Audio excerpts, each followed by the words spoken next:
Well, well, well. Well, well, well. Welcome to the not our choice final episode of the Tuesday show as we get complete and taken off the air at this point in time.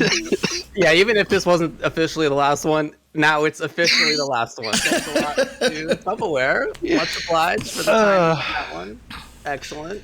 Just let it all hang out now, I suppose. Listen, I held that in my lungs for so long. It felt like an eternity. Oh, man. Welcome, everybody, to what is the final Tuesday show as we know it. And, we're on season 11.22. We've been doing this for 10 and a half years. Yes, 10 and a half years. Which is, you guys have. Wait, is that right? Is it 11 and a half or 10 and a half years? 10 and a half years. It started in 2012. That was when our first show was in January of 2012. Alrighty then. 10 and a half years. A decade of Tuesday shows have come and gone. I like to say, even though I haven't been on the show the whole time, I've been there since day one. I remember messaging David on IRC and saying, hey, if your show gets big, you're going to need a mod. And he went, I didn't think about that. You want to be a mod? And I said, sure. And I've been trolling the chat for 10 years. Yeah. Even to this day. That's true. That's true. You've been on for, in any case, about 20% of the whole entire run. Yeah, I guess so at this point. Yeah. Hey, I'm doing good. I hope you guys are all doing good out there. We, as James said, are going to be doing our last ever regular Tuesday show. As we'll talk about, like maybe something will come in the future, but for now, this is going to be the last one. Let's get to the first topic.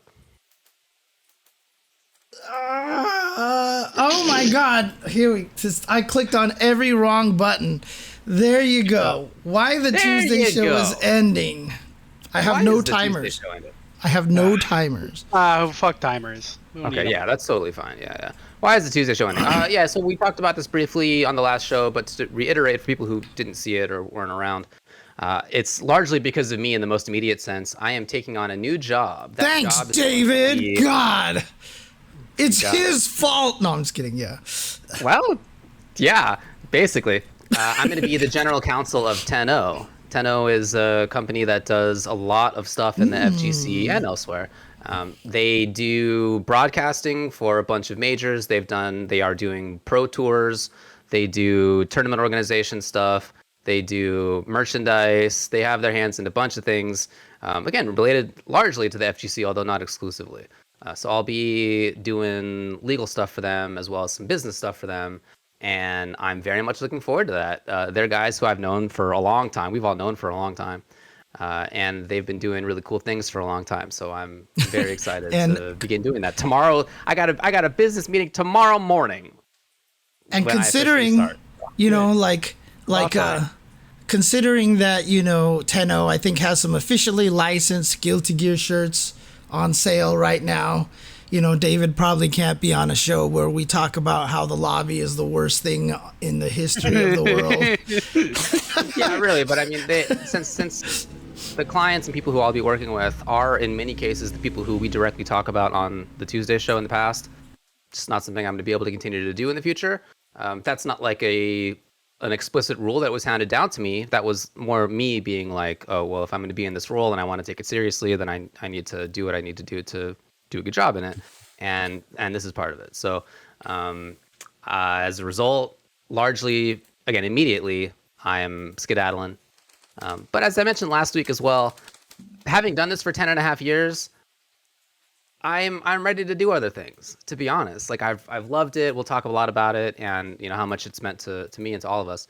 But at the same time, I just feel like it's a good time to move on, and I am really excited to be doing other things. So although, again, the most immediate reason is this new thing that I'm doing, kind of behind that, and in fact, part of the reason that I am doing that new thing also is that like I'm kind of in the mood to change things up and do other things and branch out. What does that mean, David? I don't like you anymore, and I don't want to be associated with you. Yeah, that's about right. So there you go. That's, again, the most immediate reason why we are, in fact, ending the regular Tuesday show. Yeah.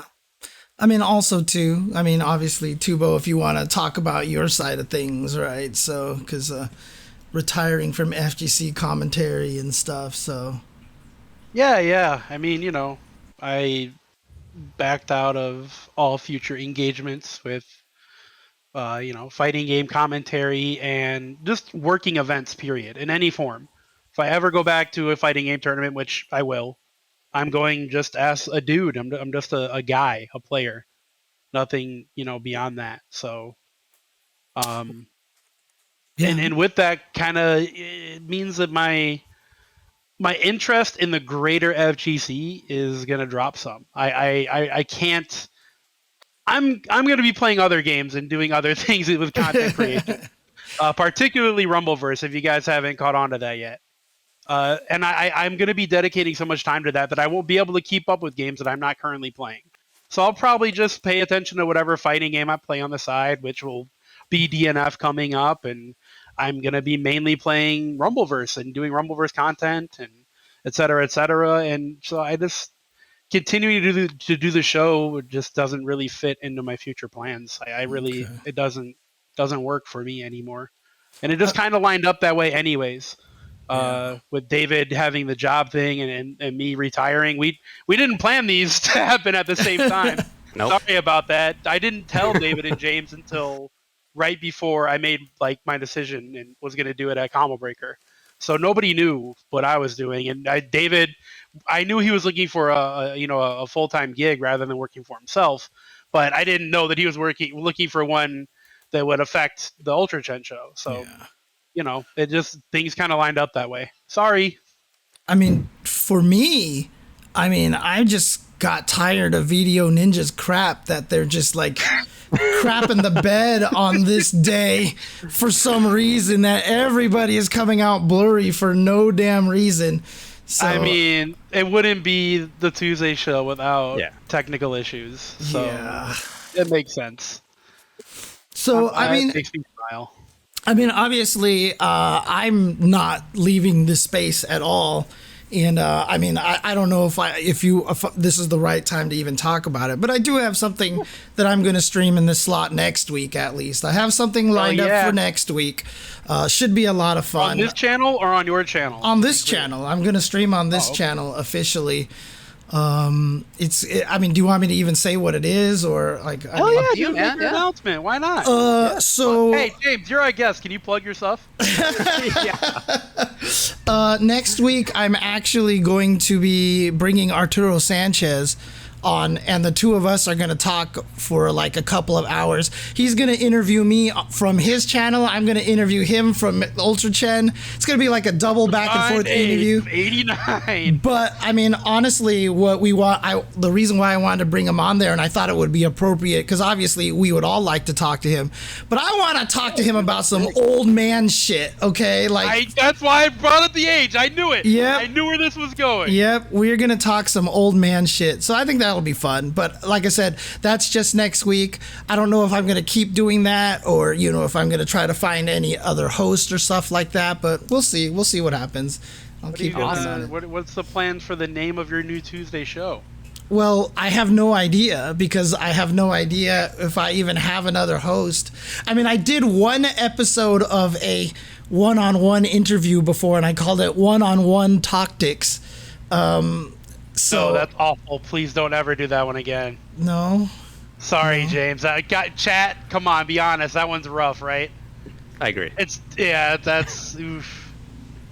Sorry. I like your puns, James, but not that one. Okay, fine. Anyways, you have done better.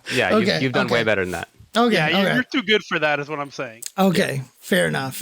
All right, then. Any case, like I said, I'll see what I can do. I have people in mind that I want to ask for, potential future hosting duties, and we'll see how that runs and see how it goes. So, I mean, the chat is calling for a best of 5 crossover. Yeah, I've actually been talking to Elon a little bit about potential stuff and everything. Elon fucked me up in Rumbleverse. Oh yeah, got me good. Yeah, like beat me in a one-on-one fair fight. Got me good. Well, that good. was his interview process for me, right? So I was Tubo and Rumbleverse. Yeah, I was like, if you can defeat Tubo in Rumbleverse, then I know that you are also qualified to be a host for Tuesday show. So there you go. That's how I got my job. Yeah. As 10 we'll go years through ago? when we talk about how it started. Yeah. Yeah, 10 years ago, David destroyed Tubo in Rumbleverse. Yeah. Absolutely right. All right. Well, speaking of that, do you want to get into the how it started? Sure. Let me tell you guys. I wrote a spiel, and we have a little shared Google Doc Spiel. that's our show notes. And I wrote a spiel on my recollection of the history of how it all began. And then before we went live, we always talk about like, what we're gonna do. And James was like, "David, I don't think you remember how the Tuesday show actually got started." And then he told me, and I was like, "Oh yeah, you're totally right." Yeah. So that's no surprise. Very fitting. James, do you want to go through how, in fact? David's recollection was something like, we thought it would be a cool idea to do a show, so we started the show. Exactly. There was this guy Ultra and this guy Chen, and they met and they said, "Let's a show." All right, that's David's memory.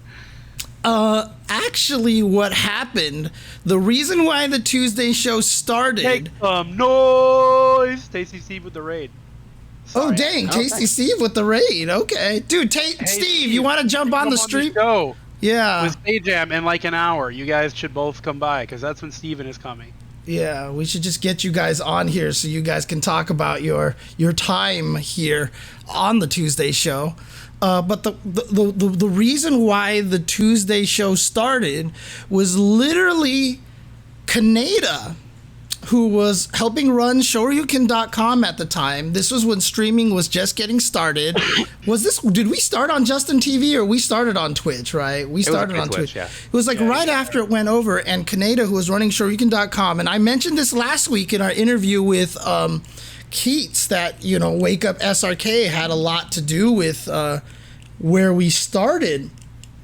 And so what happened was Kaneda wanted, because of how, Wake Up SRK's success, wanted to create a Shoryuken.com Twitch channel bonanza where there would be a Shoryuken.com like channel kind of thing where everybody would stream on it and all this stuff. And he approached us and was like, "You and James should do a show." So we're like, okay, let's do this. So me and David did all the stuff. I bought a MacBook Pro because that's what everybody was streaming on before when we got started. So I bought my MacBook. We were streaming off of that thing, and we created the Tuesday show. And on Mondays, we were going to do Level 3 Focus and First Attack. And then on Tuesdays, we would do the Tuesday show. And we started it. We kept going with it. And we kept asking Kaneda, so when is this Shoryuken channel gonna show up? And it never did, and we kept going for 10 and a half years. Gary? Yeah. Although I should also say, as far as how some of the rest of this got started at the beginning, we had been commentating together for over a year already at that point. We had been doing it for Wednesday Night Fights, and then we started doing it just for like other events as well. And so the name Ultra Chen wasn't thought up by us. It was actually thought up by whoever. I'm actually not sure.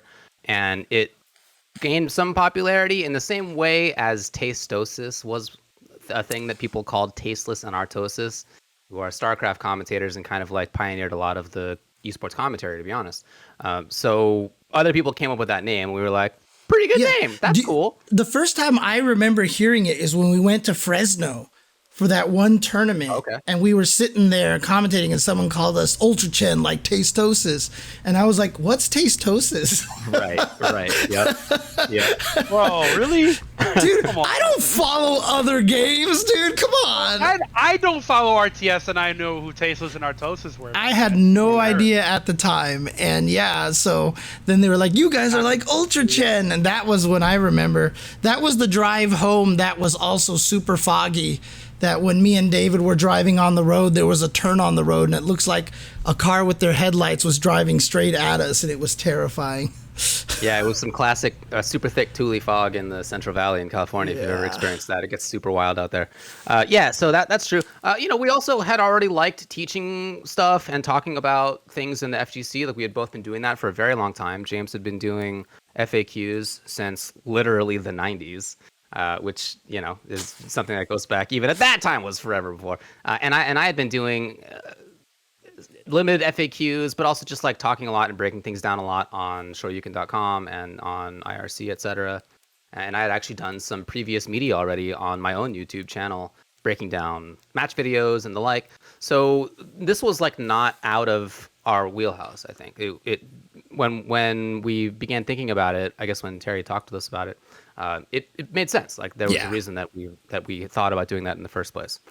And you said that, like we said, it was on Twitch. Twitch had begun, but Twitch was brand new, and Twitch was, literally had started a few months before our first show. It had switched from Justin to Twitch, and it was a small crew. It was a really small crew of people, and in fact, we negotiated our Twitch contract with the chief officer of Twitch, Kevin Lin, who was at SCR 2010, and we this would never happen in a million years these days, but like the head dude of Twitch sat down with us and was like, so like what kind of contract? And by the way, when David says we, he meant him. Because I definitely did no contract negotiation stuff because that would have been disaster. Well, yeah, you did the right thing, letting the lawyer talk. Yeah, but that was the start, and he and Fishsticks, who was also at Twitch at the time, were really big into the FGC, and so in fact, like a lot of the early partnered channels were FGC channels, and we were among them. So it was just again, like kind of an unusual start that definitely wouldn't happen today, but it was just in a space where it was a lot of the stuff was brand new and things were shifting really fast, and we happened to be in a good place for it to take advantage of that. So yeah, our first show was in 2012, January of 2012. Do you, by chance... Oh, are we done with the official how it started at this point? No. Something else I wanted to say, actually, was... and I actually didn't remember this until people reminded me of it as we asked for people's feedback. We actually announced that we were going to be doing it on Cross Counter Live. You did. That's right. We did. That was before we actually started the show. It was, I believe, in October, so a couple months beforehand. And we went on Cross Counter's show, of course, with Mike Ross and Gutex, and we announced it like on live stream, and it felt so huge. Even today, this would be rare, but they had an actual studio that they were renting, and they had a makeup artist. Very first time I had ever had makeup put on for a show like that. And they had camera people, and it was like a very fancy feeling thing. Wasn't that where wasn't that like when Street Fighter Cross Tekken was coming out, and that's where they called me Gems Chen the first time? Very possible. I don't remember, but very possible. I don't think I was out. This is about the gems. This was 2010. So, dude, I don't think SFXT was even announced yet. Yeah, that was a long. No, it had to be 2011 if you're. It would have to be 2012. I'm sorry. Right? 20. You're right. Yeah, 2011. Okay. Maybe it was a different one then. Just come out. It was maybe it was a year before Cross. Okay. That was probably a different episode then. Okay. So that was how it began. I do want to answer one of the questions in the chat. I think it was Shay who asked, how did me and David meet? It was literally us arguing about what changes should go into HDR on the SRK forums, because David was a Honda player and I was a Cammy player, and I hated Honda. So I was like, nerf. And he was like, you're an idiot. And I was like, you're an idiot. But as we continued to talk to each other, we were like, this guy's actually willing to talk and discuss and like be smart about it. And then eventually our conversation started turning into, I think we should do, no, it was like really kind of like knowing. Yeah. And so we were kind of like already like, this other guy makes a lot of sense and I like talking to him. And that's kind of how it happened. It's true. Yeah. And then we began, as I said, we had been commentating for a while before we started the show. Can you talk about how that started? Which one? How we began commentating together. Oh, that was just Wednesday Night Fights, right? I mean, you commentated, what was it, the Active Gamers thing or something like that? Like, I did. Gamers, holy shit. Here. Yeah. Wow. God, do you actually have... I was carrying this joystick right here. Yeah, with the shitty screws on it, right? Yeah, which is gross as possible, which is intentional. I still love it. It's one of the only sticks I've kept that I made because I really like it. Anyway, I was carrying it around, and DJ Wheat was there and doing the commentary, and he was like, "Hey, that's a very interesting stick that you have there." I was actually sitting on it because you can sit on it, like it was my little chair. And he asked me to commentate, and he and Shidosha, if I recall correctly. And so I came on for one match, and it went fine, and I was speaking knowledgeably about things, and they were like, "Hey, do you want to come back for the finals too?" And I was like, "Yeah, I didn't make finals." That was actually the tournament where I got triple perfected by Online Tony. So that was like that was like the part of the beginning of like, oh, I can't really play anymore. Was then. And so I came back, and it went really well. It was a lot of fun. Went very, very nicely. And then I had a little bit of previous experience, but the Level Up guys wanted us to commentate at Wednesday Night Fights, which was supposed to have been a little bit more educational. That's kind of how it started. Very, very small time stuff. I mean, we were getting dozens or low hundreds of viewers, and that felt like a billion people, honestly. And so anyway, that was the beginning of our commentating. And I mean, we lived relatively close to each other. We just carpooled all the way. Yeah. So that was like an hour and a half drive, and we were doing that every week. So we got to know each other really well. Yeah. I mean, for me, I was at those sessions, and like AJ Papa decided to start streaming, Potato Head basically. And he was like, hey, and then Vi was trying to explain what he was doing with M. Bison while playing, and he couldn't do it because it's hard. And so he just looked and was like, James, come here and explain to people what I'm doing while I'm doing it, because he knew I used to write FAQs and articles on SRK, and he knew I was smart about it. So I remember, was it Seb, right? Seb was the original streamer from the East Coast. Yeah. And he was doing streams, and I always... No, I do remember. Yeah, I remember. Oh, okay, all right. I remember watching some of his streams, and the commentators, I mean, at the time, they were just people who would just jump on and kind of clown around and stuff, and there wasn't anything going, like they wouldn't talk about the game and stuff. And I was like, man, this commentary is bad. Like, I could do better. And so when Vi asked me to do that, I was like, well, you know what? I have to put my money where my mouth is. So let's go and do this. So I walked up there, and I was just like, what the hell do I even talk about here? And it was not easy, but I mean, to be fair, David and I probably were the ones that proliferated the educational style commentary in the FGC. We were the ones that started promoting, because you remember NLBC or whatever it was at that time, was more about, having a good time, having fun, Aqua Silk and Chris Hu were doing their style of commentary, but me and David were definitely like the whole, this is this frame data and here is this kind of thing, and it almost kind of, for better or for worse, proliferated through the FGC, because there are some commentators who go too hard in that, and it's not necessarily good. We definitely did not know a lot about it, or anything about it, how to commentate. It's something that we learned over time, for sure. All right, well, then we started the show in 2012.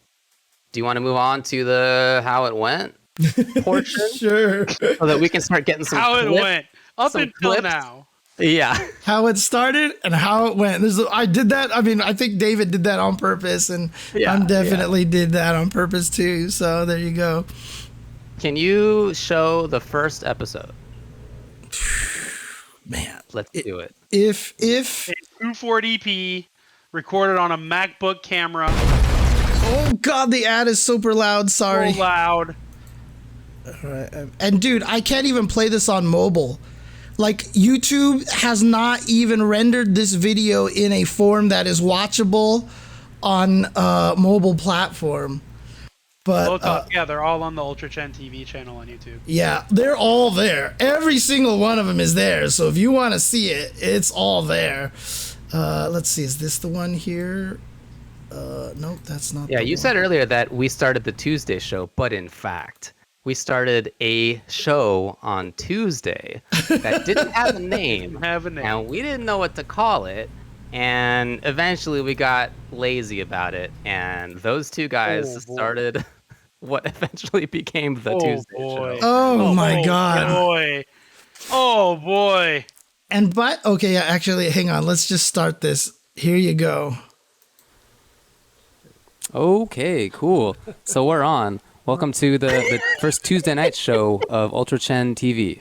How's it going, everybody? So my name is UltraDavid, and with me is Mr. James Chen. How's it going tonight? Going pretty good. All right, cool. So this show is going to be a little bit different than the last two that we had on Monday night, last night. Those were individual shows. We each had our own thing. Obviously tonight, Our voices aren't even synced with the video. We're gonna be. Yeah. This is not a current stream problem. This is the stream from 10 and a half years ago problem. I think talked about just doing match analysis and stuff, but there's actually a lot of different things that we would like to do for this. So. Right, definitely. And like you said, we're going to be doing some match analysis. We're actually going to be doing some of that tonight. That's right. But in addition to that, we'll have things like the occasional live commentary on Xbox if we see somebody there, or maybe in person as well if people come. Right, exactly. And I've also had a lot of people requesting to, if they've uploaded YouTube footage, they actually want us to watch a lot of their YouTube footage and kind of critique them and talk about their gameplay and such. So, yeah, that should be a lot of fun as well. So. Yeah, I actually had a chance to check a couple of those out yesterday. We're not going to be doing that tonight, but that's definitely something. All right. This is. Were you guys holding hands under the desk? Why are we so close? Yeah, why are you so close? We also weren't wearing any pants, but I just want you to know that I purposely watched this episode earlier today and made sure that I'm wearing the same shirt. Why do you still have that? I don't know, but I do. So I put on the same shirt. So I have the same shirt from the first episode till now. Here you go. Wow, you do. Bro, we gotta get you some new clothes. That's amazing. You're not supposed to have a shirt from 10 years. I mean, I'm glad that you do. It's awesome. But yeah, it's incredible that you have it. There you go. I'm going to California. We're going shopping, bud. I actually have shirts that are 10 years old too, so I don't think that's that weird. The thing is, once you get this old, honestly, you're just like, you know what? This thing works. And also, like, what's 10 years, James honestly, is an eligible at this age? bachelor. You are a married man. It's a very different thing. Yeah, it's true. I mean, I have never pretended to have any fashion sense whatsoever. So, well, I have, as you can see from my apparel this evening. Why are we sitting so close to each other? It's because we were on James's couch in James's living room, and it basically fits 2.5 people. And we also didn't have much space for the camera to get kind of a vertical space. The MacBook camera? Yeah, it was. No, we had a webcam. We had a webcam on top of the Mac, but it was on top of the Mac. So we're right. The camera's right there. That's why. I mean, look at how close we are to the camera itself. Jeez. Yep. So that's how it began. Look, when I said earlier that like we didn't know that much about commentating, I was not at all lying. Like there's no. We're basically the same people in real life as we were back then. Like we're like kind of goofy and whatever. But man, you would just never be able to tell it from the way that we did that intro. You were so right stiff. Yeah, I know. All right, cool. Welcome. All right. Yeah, I figured what we were gonna do is just talk about some shows, and we're just gonna have the. Right, definitely. Oh yeah. Yeah.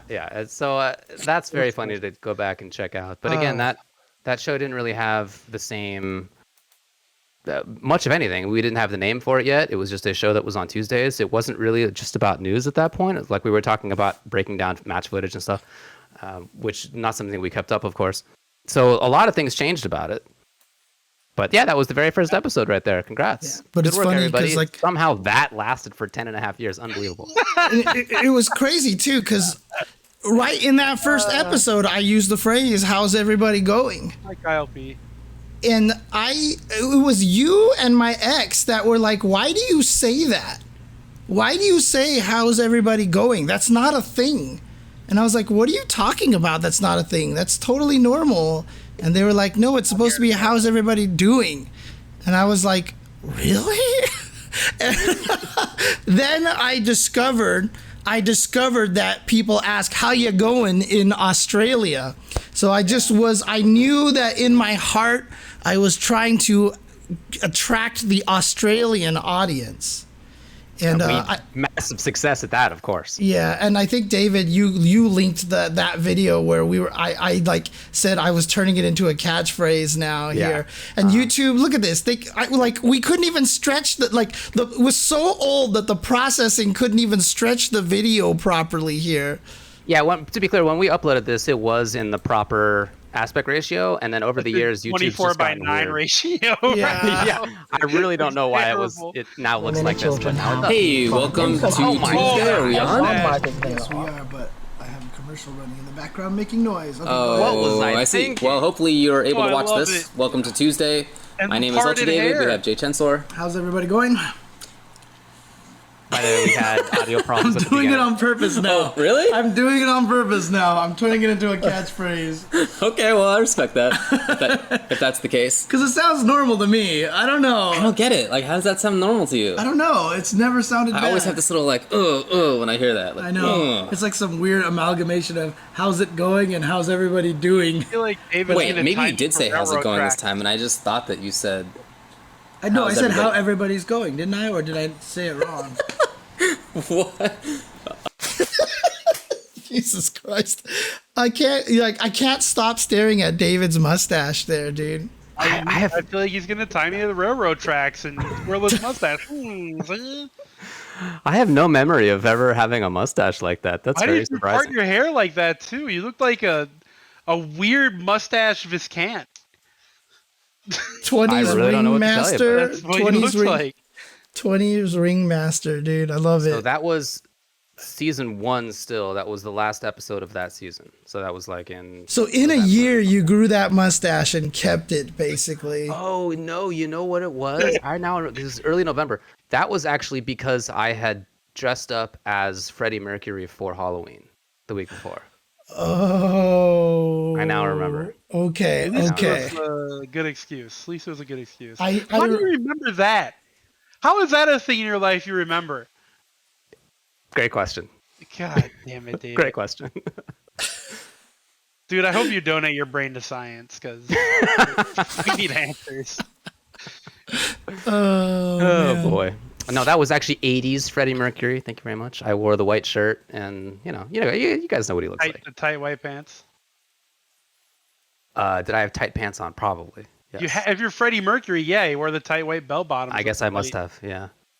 Anyway, there you go. That was season 1, and then maybe we can scooch forward a little bit here in our clips. It says things. You have it written down here. There were 32 episodes in season 1.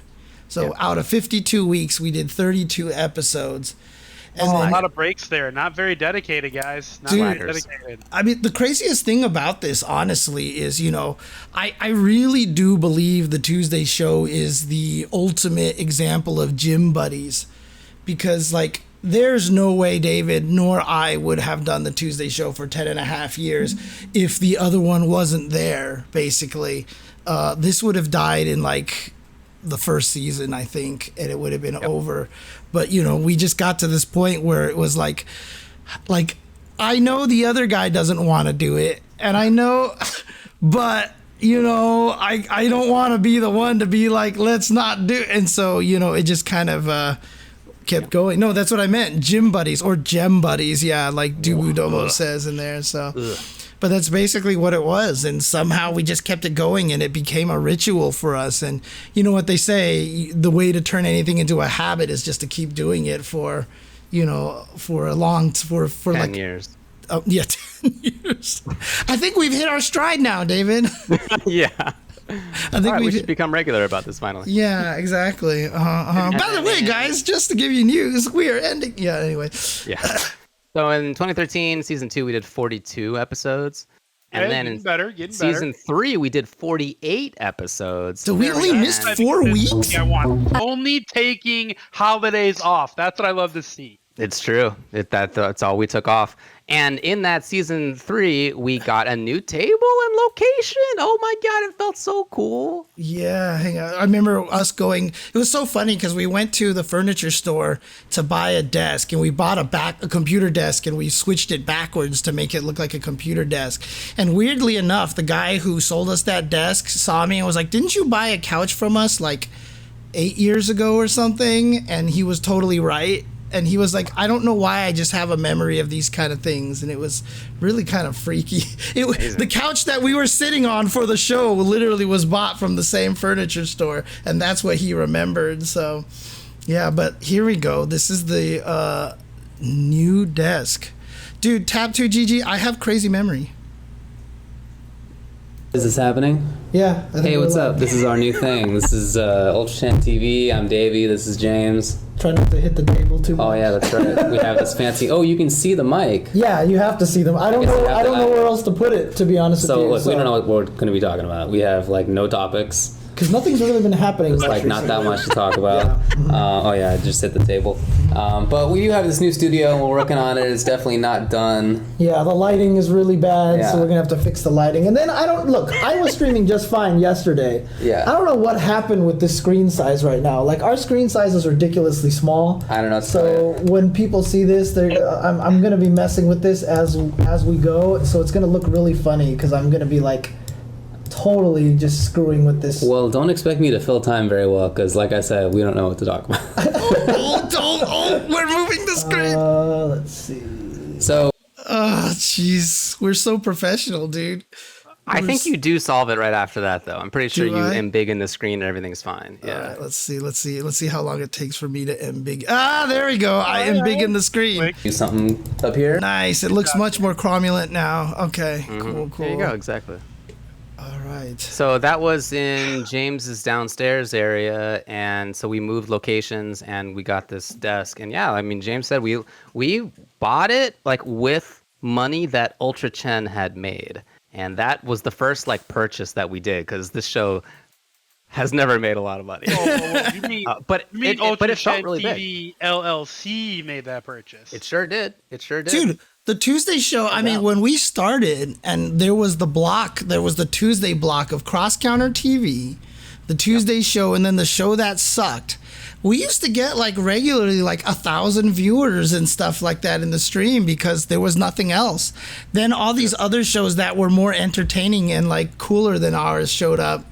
And, you know, the rest is history. So, yeah, I need to point out real quick in the chat. Tasty Steve and Sajam are really cool, but I hate it when they became regulars on the show. Sajam replies, "True."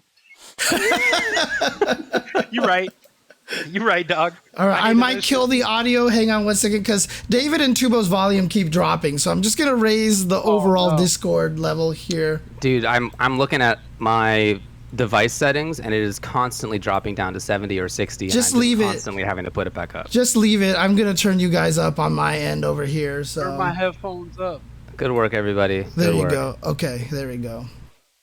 So true. Yeah, I mean, yeah, we'll talk about this. Actually, we can talk about the Steves pretty soon because in 2015 season 4 we did 44 episodes. We were pretty consistent at this point. It looks like, and then in 2016 season 5 we had 44 episodes, and then we had the first one when Steve and Steve were starting to become bigger. We were like, hey, we should bring him on the show to join us here and like try to create this Ultra Chen TV like conglomerate of commentators, which never really kind of panned out to anything. So yeah, none of us ever really did anything with that. Yeah. Hang on, let's see here. You gonna bring it up? Yeah, I mean, we had known both of the Steves for a little while at that point. We obviously liked them a lot.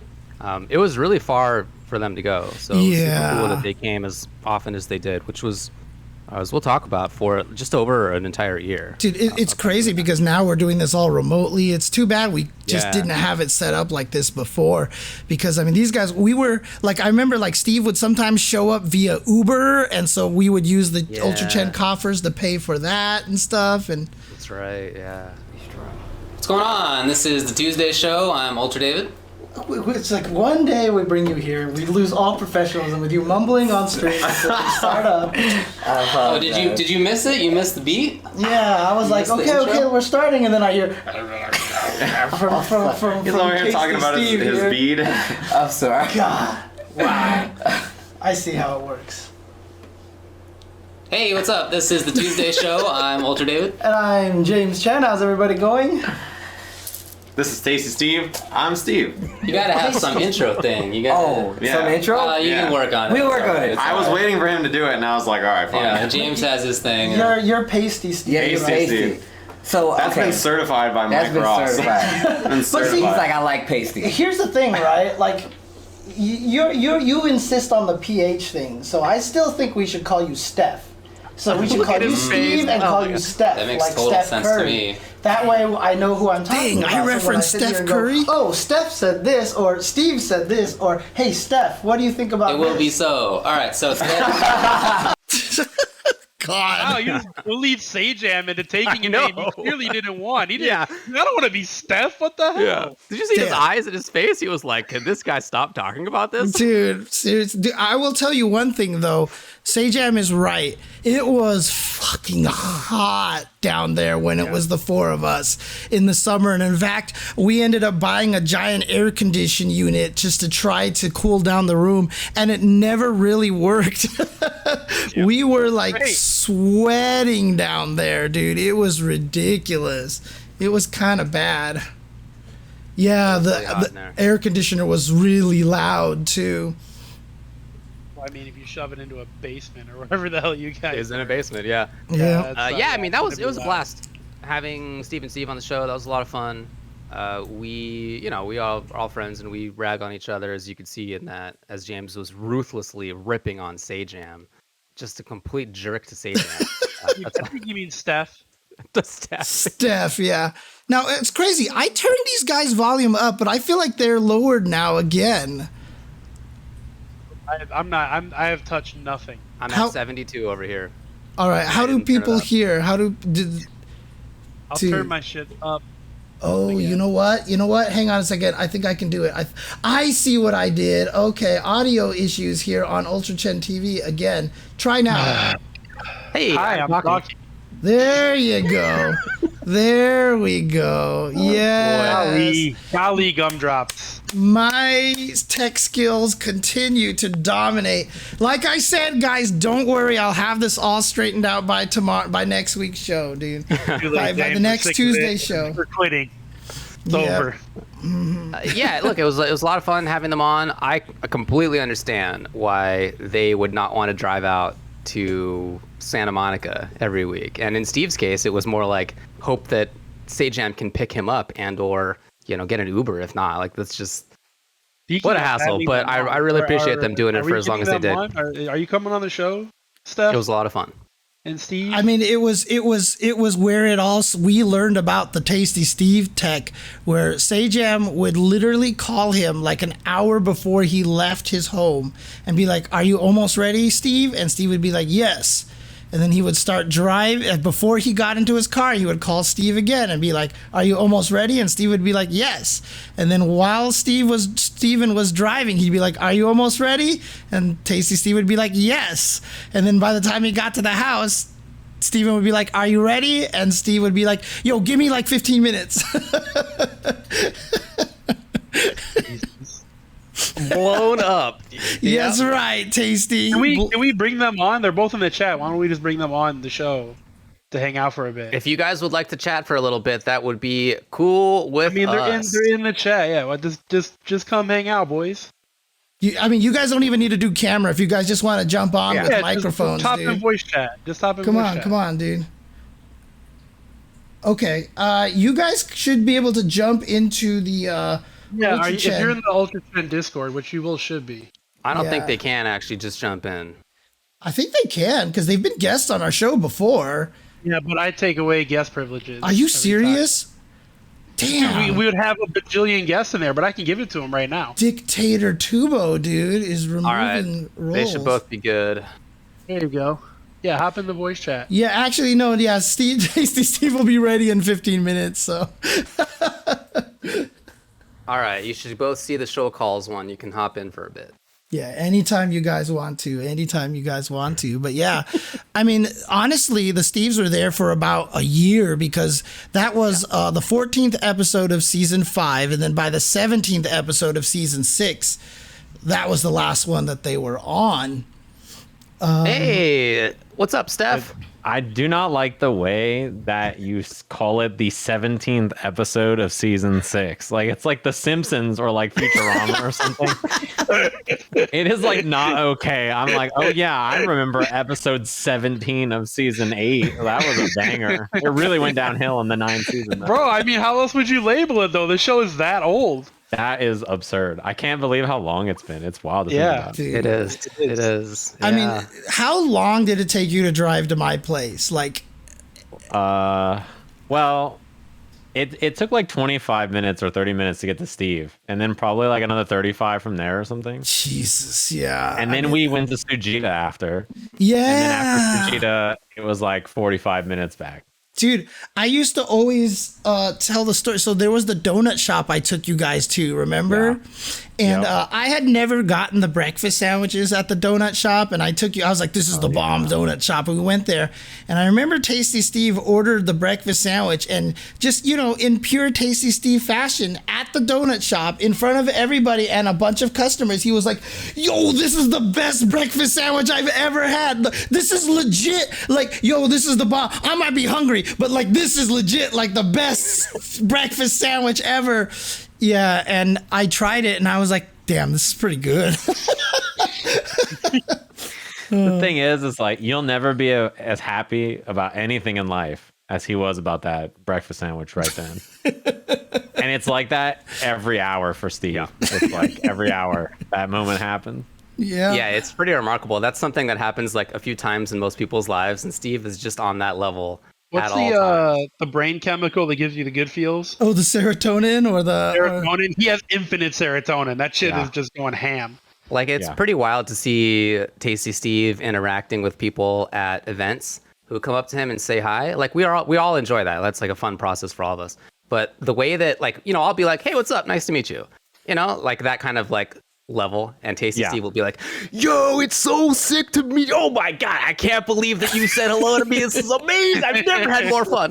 Like, that's him just 24/7. I'm not kidding. When like he was talking to some guy for 35 minutes and I was like, is that somebody you've known from your childhood? Like, is that your neighbor? He's like, nah, I just met that dude.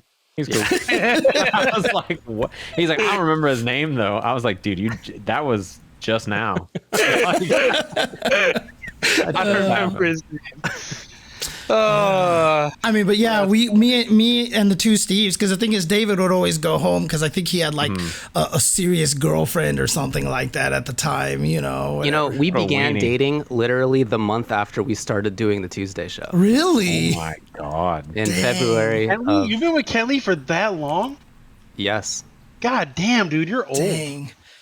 But, you know, David would always go home, and sure enough, me, Steve, and Steve, you know, we would just go and we would use Ultra Chen money to buy Tsujita, and we would just eat there at night, basically. So it was good times. I had so much ramen. We ate so much ramen. We would go every night, and like I would like not eat before the show. Yo, wait, so that I could eat. can you guys hear me? Oh, yo. Am I hearable? Welcome to the show, Tasty. You are hearable. I'm hearable. What's good, job? Hearable. He said hearable. Dude, and then, Oh man. and one of my favorites, like in between that year, I think it was the start of season 6, when we did the Ultra Chen TV Awards, and Tasty Steve had a tie for like every category. Like it was the Bro, top y'all know 30. damn well I can't make up. But why would y'all do that? Say damn knew it was coming. Y'all knew it was. He's like, oh man, Steve's gonna have like 5. Of course I am. Y'all can't put me on the spot like that, okay? Yeah. It's like, what's the greatest X ever? And Steve's like, I don't know, dude. And he just names 8 things. You gotta name all the ones I remember, bro. I don't want to leave anybody out. You gotta name. If I remember it, it had to be some kind of good, right? Yeah. You know, I don't think I told you this, Steve, but at Combo Breaker, when I got off my elevator on my floor, someone walked by and was like, yo, dude, that was Tasty Steve. When I walked by, and then his friend was like, Nah, bro, that's Sajam. And then he's like, oh shit. And he got on the elevator. I don't think I told you that, but I saw you now. Was it like a disappointed? I don't know. Yeah, I think like embarrassed. I think more the guy like, oh shit, he probably heard me just call him Tasty Steve. I did hear that. Yeah, I think he was. I would have turned around. I definitely heard you. Yeah. I mean, remember, you gotta let him know. You've gotten Tasty Steve and you've gotten Vicious. Yeah. Some guy thought Vicious was me though. but I mean, honestly, somebody's 100 at Combo Breaker. Someone's definitely, hey, Sajam. I'm like, I don't even know how you just did that. Like, that don't even what? Like, I always say did you look at the screen at all? Like, I mean, I've gotten Ski Sonic. Yeah. Like people like watch a little bit, and I mean, it's just people who like see a name on stream. They're not like super engaged. I get it. It's not. I mean, I've been called James Chen too. It's like really? Me too. Holy crap! Yeah, I've been called David Chen more times than you could possibly imagine, dude. Yeah, That's your guys' son. David Chen is a good name. That is powerful. David Chen That is is a your good name. guys' son. I trust David Chen. Come on. Yeah, I would buy insurance. That's a name you can bring home to your mom right there. Dude, I like how pretty David's sure- thinking about it. I like how David's looking over at it. He's like, you know what? I would trust the David Chen. You're right. I swear I know like 7 David Chens, dude. Like, I've definitely all met of them them. are extremely trustworthy. It's not a coincidence. Yeah. Man. I would let David Chen do my taxes, and That's a very a trustworthy family friend name. for life. Yeah, but I mean, honestly, in just that year that the Steves were on, then the Steves grew to great heights and power, and they had to leave our little fledgling show behind. I like that. You No, that's definitely not what happened. LA traffic grew 8 sizes that day. No, Yeah. you made it sound like it was the Grinch, like at the end of the Grinch when you're like, it's our 8 sizes. Bro, it was getting so far. I was like, bro, has the distance gotten greater since we started going to this? Because I feel like it's taking us longer to get there. We were so busy with everything, like the whole world was. It was like I remember there was like 18 days or something where I commentated and did the Tuesday show every day. Do you guys remember around that time when Wizard World was happening? Yeah. And I was down in Rick's basement, minding my own business, eating a Chipotle dinner. That's true. And Rick came down then there you guys wrestling. ran downstairs. This is like, I had maybe met Sajam like once before this, like in passing. I remember And then my this. first experience with Sajam, I already knew Steve. My first experience with Sajam is him going downstairs and flexing Rick in his own basement. And Oh, yeah, That was my over first introduction to Sajam. Completely forgot about that. Holy shit. What do you mean? And then Steve stole my dinner. He was like, "Yo, let me get them chips," and ran me for my chips. Like That's true. That's What true. do you mean by flexing? I mean, like he They were picked him up full-blown and wrestling. slammed him. They were wrestling. They were full blown Greco-Roman, oil Yes. splashing everywhere, wrestling true. right in That's front of true. us. I was like, "Where'd that oil come from? Why don't Sajam have on a shirt?" And they were just tumbling around. in Look, the I basement. tell you, having both of these guys on the stream is making me hot again. Woo. Yeah.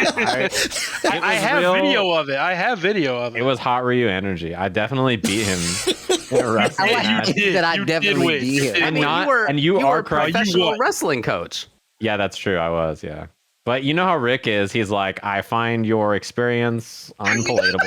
Like, he was just like, he just made up words and was like, I'll beat you. And then I was like, I don't know what any of those vocabulary words mean. It's like Mr. you have Word the of the Day. stature of a beast Yeah. that could possibly keep up with my kind of candor when it comes to the map priorities needed to succeed. I was like, damn, are you going to wrestle or are you going to hit him with the whole full dictionary? It is true, though, that Steve said, I heard, while wrestling, I heard, yo, and you got guacamole? And I was like, Yeah. all right, well, there goes the thing. Yeah, man. I got that shit on video. It's on my private Instagram. I'm not sharing that, but I have my video God. proof of this whole thing. That is a true story. And it is true that Tasty Steve would say, yo, let me tap that. And that means, Oh, yeah, all the time. let me eat your food. If we're friends, I had no problem being like, yo, let me tap that, and I'm grabbing food. Speaking of eating food, can we talk about how David was basically just a billy goat on set while we were doing shows. My man would come in and just eat random things. I'm like, David, what is that? He's like, oh, it's an old piece of paper, an old court document. I'm going to chew on it before we start the stream. I'm like, bro, why are you eating a can? Like, what the hell is going on? Is that an orange peel, David? Orange peels are great. Dude, didn't we? It was when you guys were on. We were doing like the crazy mukbangs every once in a while, right? Didn't we? Like, it was just David, bro. David legit was just bringing so much stuff from his house and just eating it in front of us, bro. Well, you'll be happy to know that right now I'm eating a mix composed exclusively of peanut butter and oats and honey. Wait, where's the sand? Did you put in the sand? I don't have a sandbox anymore. You gotta put in the sand. The sand. And bro, you guys don't know that story? He's got apple core zest. Bro, I'm gonna tell you. The cyanide is what does it for me. Bruh, we used to make fun of David eating apple cores and shit. That used to crack me up. I feel like since it's the same show, we could go ham. The last show, we can go ham. Bro, David used to come on there and be like, hey, Steve, you going to finish that? And it was just literally just the apple core. And he eats the apple. Who does that? Never in my life. It made a different sound than when you eat an apple, bro. That was disgusting. I don't even know how you did it.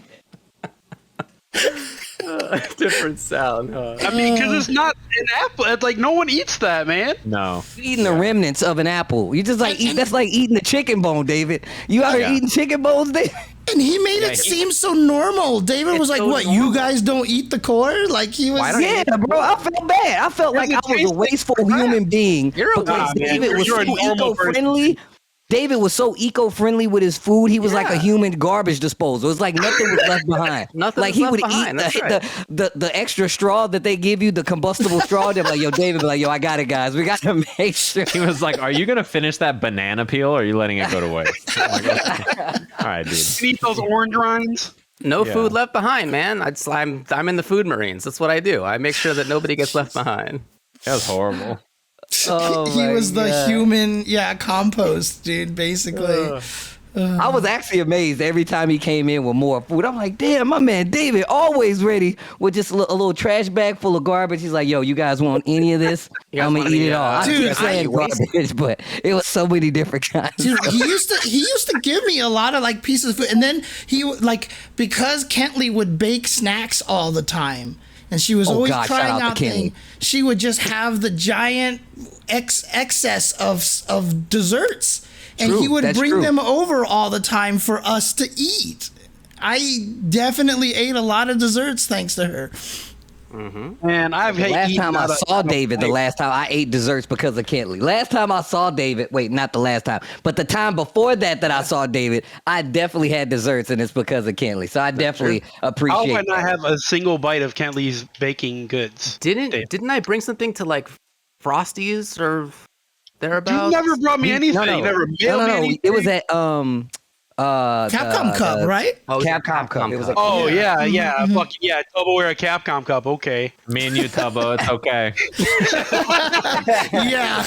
As long as Sajam is on here, I don't think you were the representatives of you both. It was your jobs are all in danger. I'm just like it was Ultra Steve, bro. We were there representing James Chen and Sajam, bro. Oh man, I'm associating too closely with Sajam right now. Yeah, it's over for you. They're gonna find out.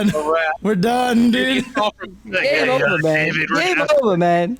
Game over. Also, so sidebar. I gotta say this because I gotta tell people, man. I was talking a little bit about this before I ended my stream, right? One of the reasons I continued to like take commentary seriously was because of like James and David. Like before I moved to California, I used to listen to James and David. And like before I took it seriously, we were talking about Wizard World. I remember we went to final round, and that final round was like one of the life-changing instances in my life. And that's when I introduced David and James to my aunt. Yes. And I was like, yeah, these are the guys that I watch. And like they kind of inspired me, along with like Rip, of course, as well. But you guys are like some of the first official names before me and like Sajam actually started doing it that I really, really, really paid attention to. And my aunt met you guys, and she's like, oh, man, James Chen is so sweet, man. David, you said he's a lawyer, he's like really smart. And I'm like, yeah, man. She's like, these guys like commentators? And I'm like, yeah. She's like, look, I'm going to tell you right now, man. Like, just meeting those guys being like stand-up individuals, like, you know they got your back. They invited you onto their show to like be with them as well. And you already kind of look up to them. But like once, like that's my auntie. Like she met you guys. Like that was part of the reason I took what I do seriously, along with like going out there with Say Jam and whatnot, et cetera, et cetera. I don't think y'all understand what kind of support system, what kind of ecosystem that created, especially for me and Say Jam, who legit quit our jobs. You know what I'm saying? So like pursue it. And it was legit. I was like, well, I mean, James and David, you know what I'm saying? They got us, you know? I mean, I still remember. I appreciate that, man. I just wanted to say, like, I'll never in my life, I'm never going to forget that. Like, before I even met you guys, y'all were inspiring me to do something that, like, y'all always show a lot of love. Y'all, man, I'm telling y'all right now, these guys, like, including, like, Steven, man, like, and even Tubbo, because I saw him on the Wizard World part when we was out here doing stuff. Man, these guys are amazingly supportive of the craft of what we call commentary. They were always trying to make sure that we actually got better at it. David always gave, like, insight on like what we could do to be better, as well as just being better at, you know, being better commentators. And it really did kind of set the foundation for where I carry myself, man. So I just want to say thank y'all, man. And I hope y'all understand like how much I care for y'all, because y'all did a lot for me.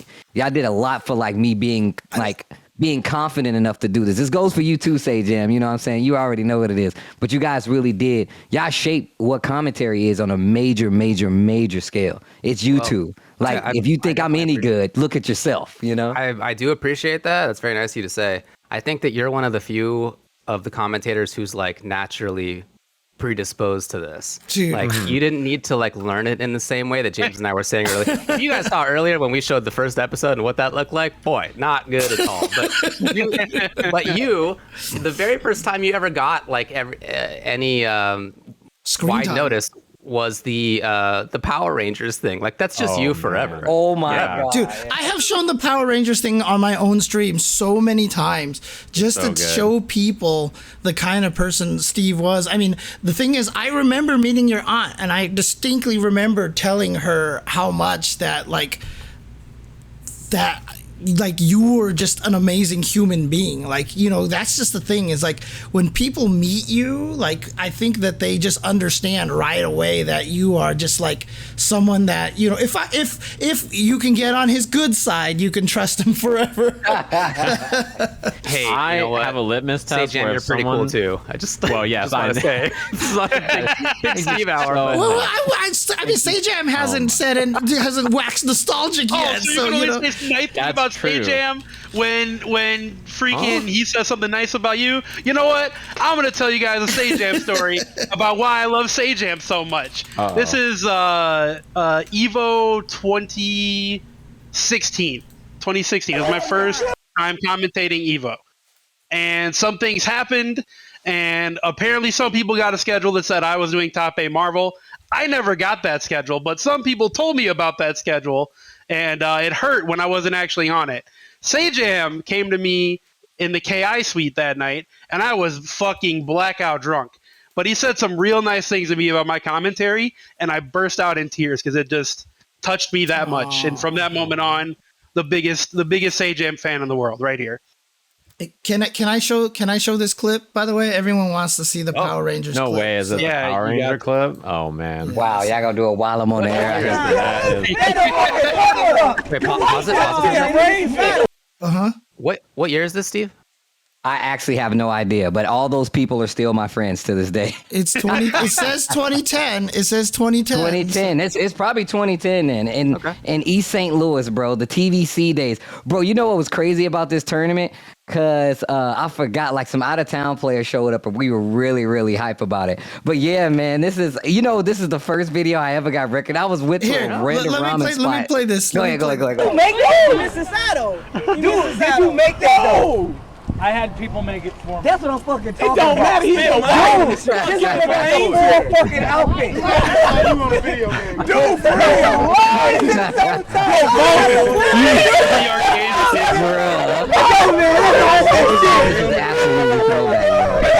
I can't believe this dude made this himself, bro.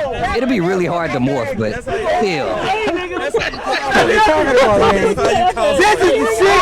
My homie was calling his friend. He's like, yo, this because he was out here in a full Power Rangers outfit. Y'all have to understand, man. I'm gonna wait till it's done. Come on, man. Get on this shit, Steve. Come on, man. Keith said we morbid. We are morbid these days. You can see in that? I had to check me. See, I wave my hand in front of his face.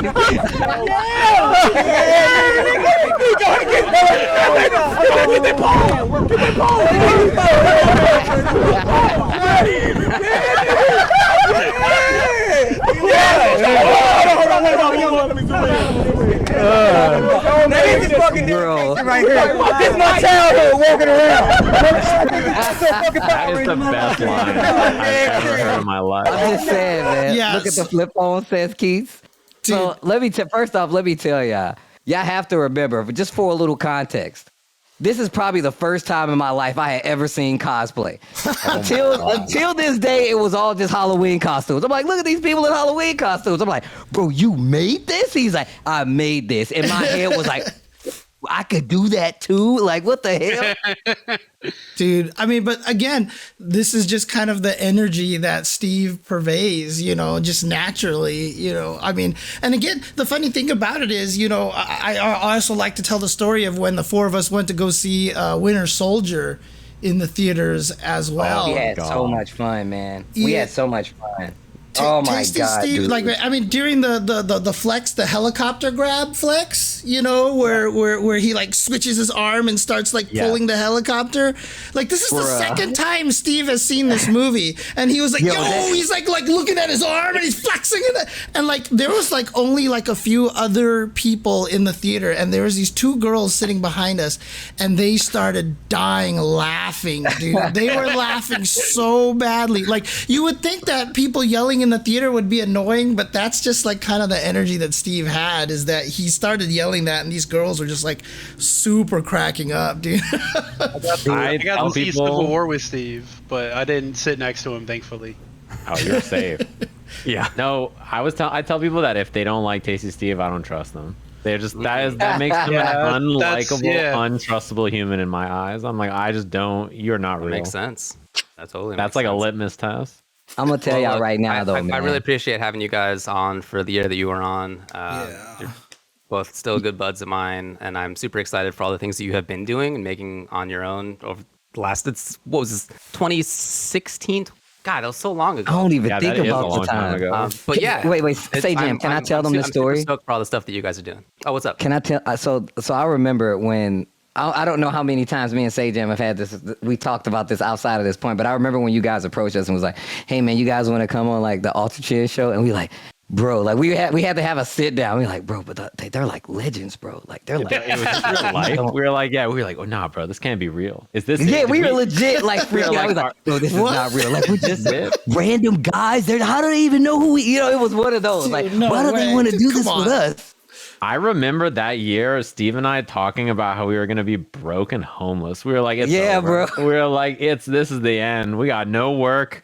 2016 was looking dire, and then it was like this is it. We made it to the big league. We were like, we're gonna be on the show. We're gonna be all right. And then you showed up to the studio, and it was all hot and sweaty and loud, and it was all shitty. And then you realize it was 95 degrees down there, and we were like, all right. We're all sweating. The cats won't even come down there. It was like, yo, you get one pet, and then we're out of here.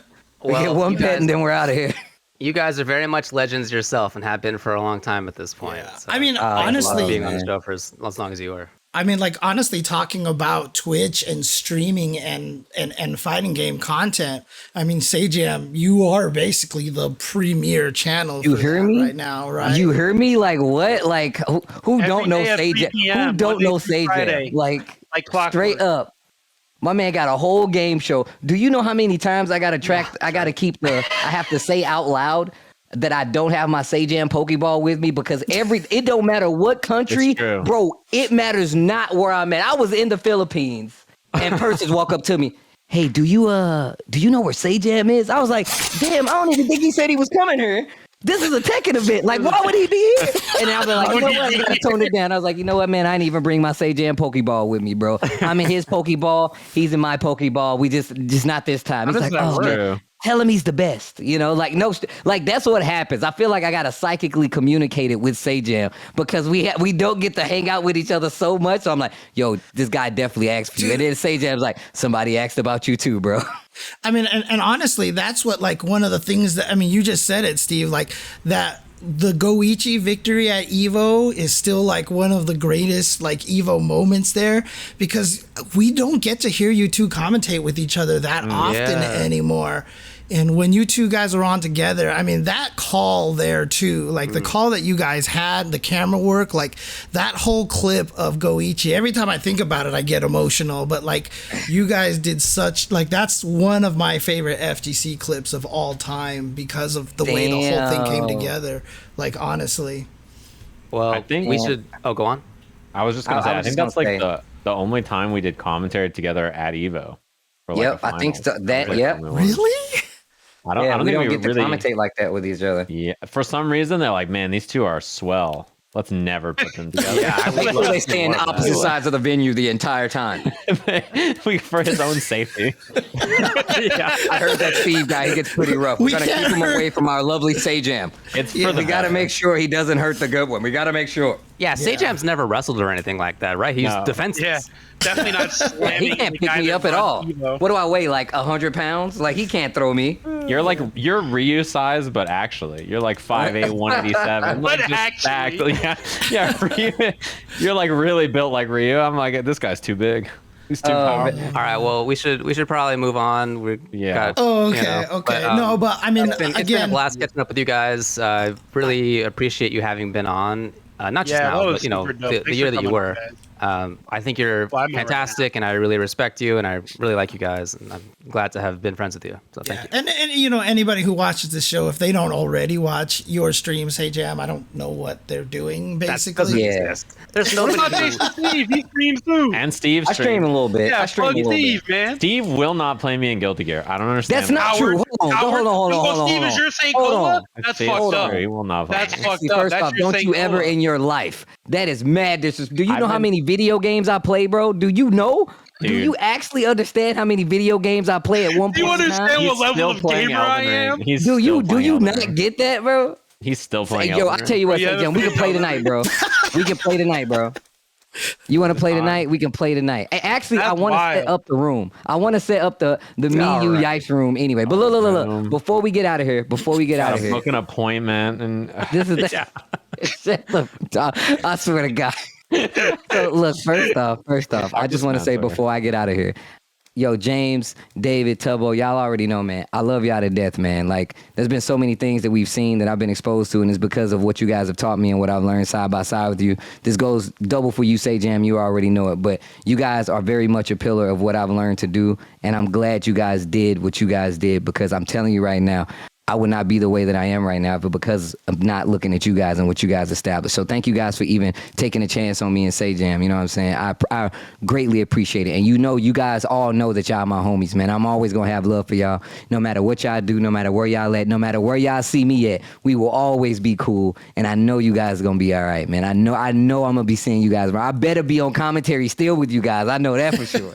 Yeah, I was gonna say, like, it's hard to imagine, I think, for a lot of people, what commentary looked like without the inspiration of both of you being like really the trailblazers of like, this is how it's supposed to be done. And it's like a lot of this feeling of this episode to me is like it's kind of morose, right? It's very sad, but also like it's not like you guys are going away. I'm very looking forward to working with you guys more and more. And now that you guys you don't have a show, it makes me very sad because this is like the show to watch in the middle of the week. There's not like a lot of programs like this. I almost feel it like makes me really sad to think about, actually. And well, I now have an excuse to invite you guys on to do stuff, because otherwise I'm like, there's like an Ultra Chen like shaped heart in my life that's been ripped out. Oh, that's very kind of you, man. I really appreciate that. Jesus. All right, shut up, you guys. I don't want to cry on the show.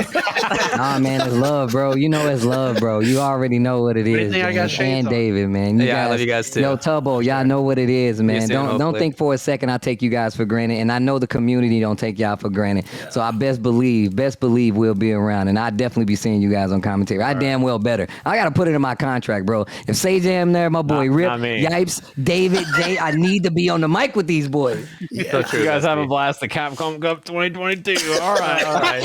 I'll be tuning into Stage Jam Pokeball, bro. You gonna be there? Darn tootin', I'll catch y'all around. All right. Say Jam for SF6 commentary. Hashtag. Hey, make that happen. Y'all be good, man. And thanks for having me on the show, man. Good night. You guys have a lovely one. Love you guys. Catch you later. You All right. Peace. Well, that was very nice. By the way, we only thought of having them on the show like literally 2 hours before. Yeah, I didn't think it was gonna happen. It did. This is a constant theme throughout the entirety of the Tuesday show's run. We're just terrible at planning. We just like almost never did a good job. If it wasn't almost. I was about to say, if it wasn't for Tubo, we would have no interviews. Like, well, entirely I was about to say, funny enough, most interviews I found day of. So about that planning thing, some of them I got like weeks in advance, but most of them was like shit. Hey, you want to come on the show tonight? And it's lucky that you guys have such a legacy because everybody was honored. I very rarely was turned down. And then we would get some people on the show and then cancel on them in like 30 minutes before the show, you know? So that would happen too. Sorry, guys. Yeah. But yeah, anyway, thanks a lot to Steve for coming on such short notice. That was super great. Yeah, that was. I mean, honestly, again, if like Sajam, I think is the most powerful person in the FGC right now because I really think he brings in, like, obviously Maximilian, but Maximilian and Sajam are kind of like the different levels of you know, the bridge between outside the FGC and inside the FGC, right? You're outside the FGC, there's Maximilian, and then there's Sajam, right? Like Maximilian is like in the FGC but more outside. Sajam is in the FGC but also touches the outside. Like they're the perfect bridge to bring people into the FGC right now. So, you know, that's what I want to say. Thanks a lot to them again. So they were on until midway through 2017. Then 2018, we did 42 episodes. 2019, we did 44. We had a new dislocation again. Yeah, this is when some chump moved into my room downstairs because this is after I had basically got laid off from my job, and I was like, okay, I need to start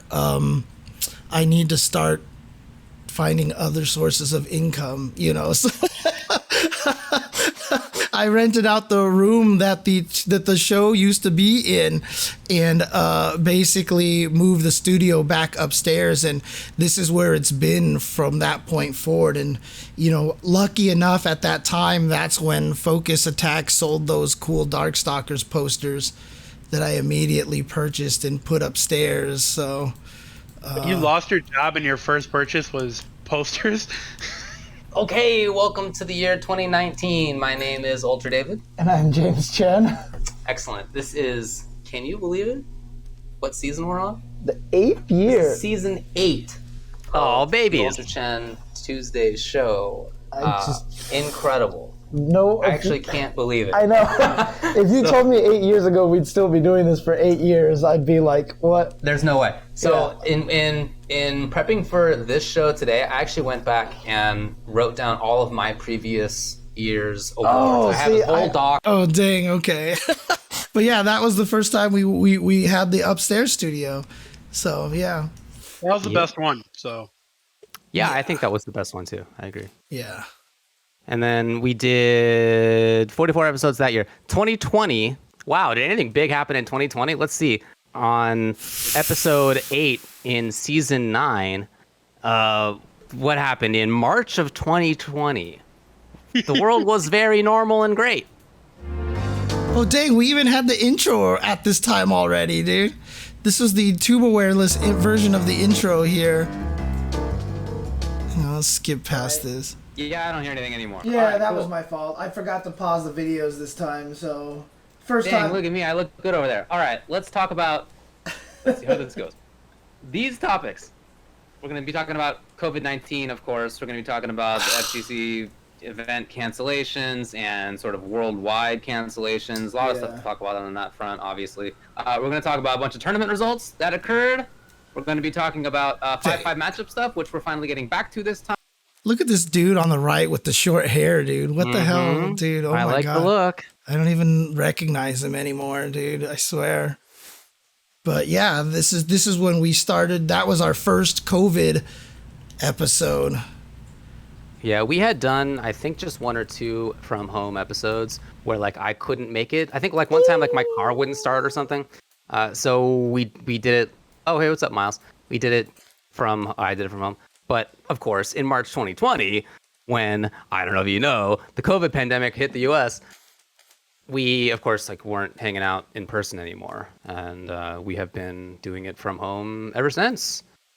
Then 2 episodes later was the first time I tried to use the crazy the green screen technology. I was surprised when you walked in the door and were, hoodieless here. It's very interesting. So yeah, it's a little unusual, but like I said, it's pretty warm, and I'm sure you're feeling that yourself. Yeah. So here we go. This is the first time we started using the green screen technology over here to try to mimic David actually being here. So the whitest he's ever been in good his life. indication. Yeah. Well, the other thing too is because I turned everything at an angle. So what I started doing later on is I realized because I turned everything at an angle that it made you look way skinnier than you actually were. So I had to like stretch it too, just to make it look normal. Oh, wow. But yeah, dude, the amount of work I made sure to make it so that people look like they were actually there was immense, dude. So. All right, and then in later of that same year, season 9, episode 31. Yeah, we got somebody new.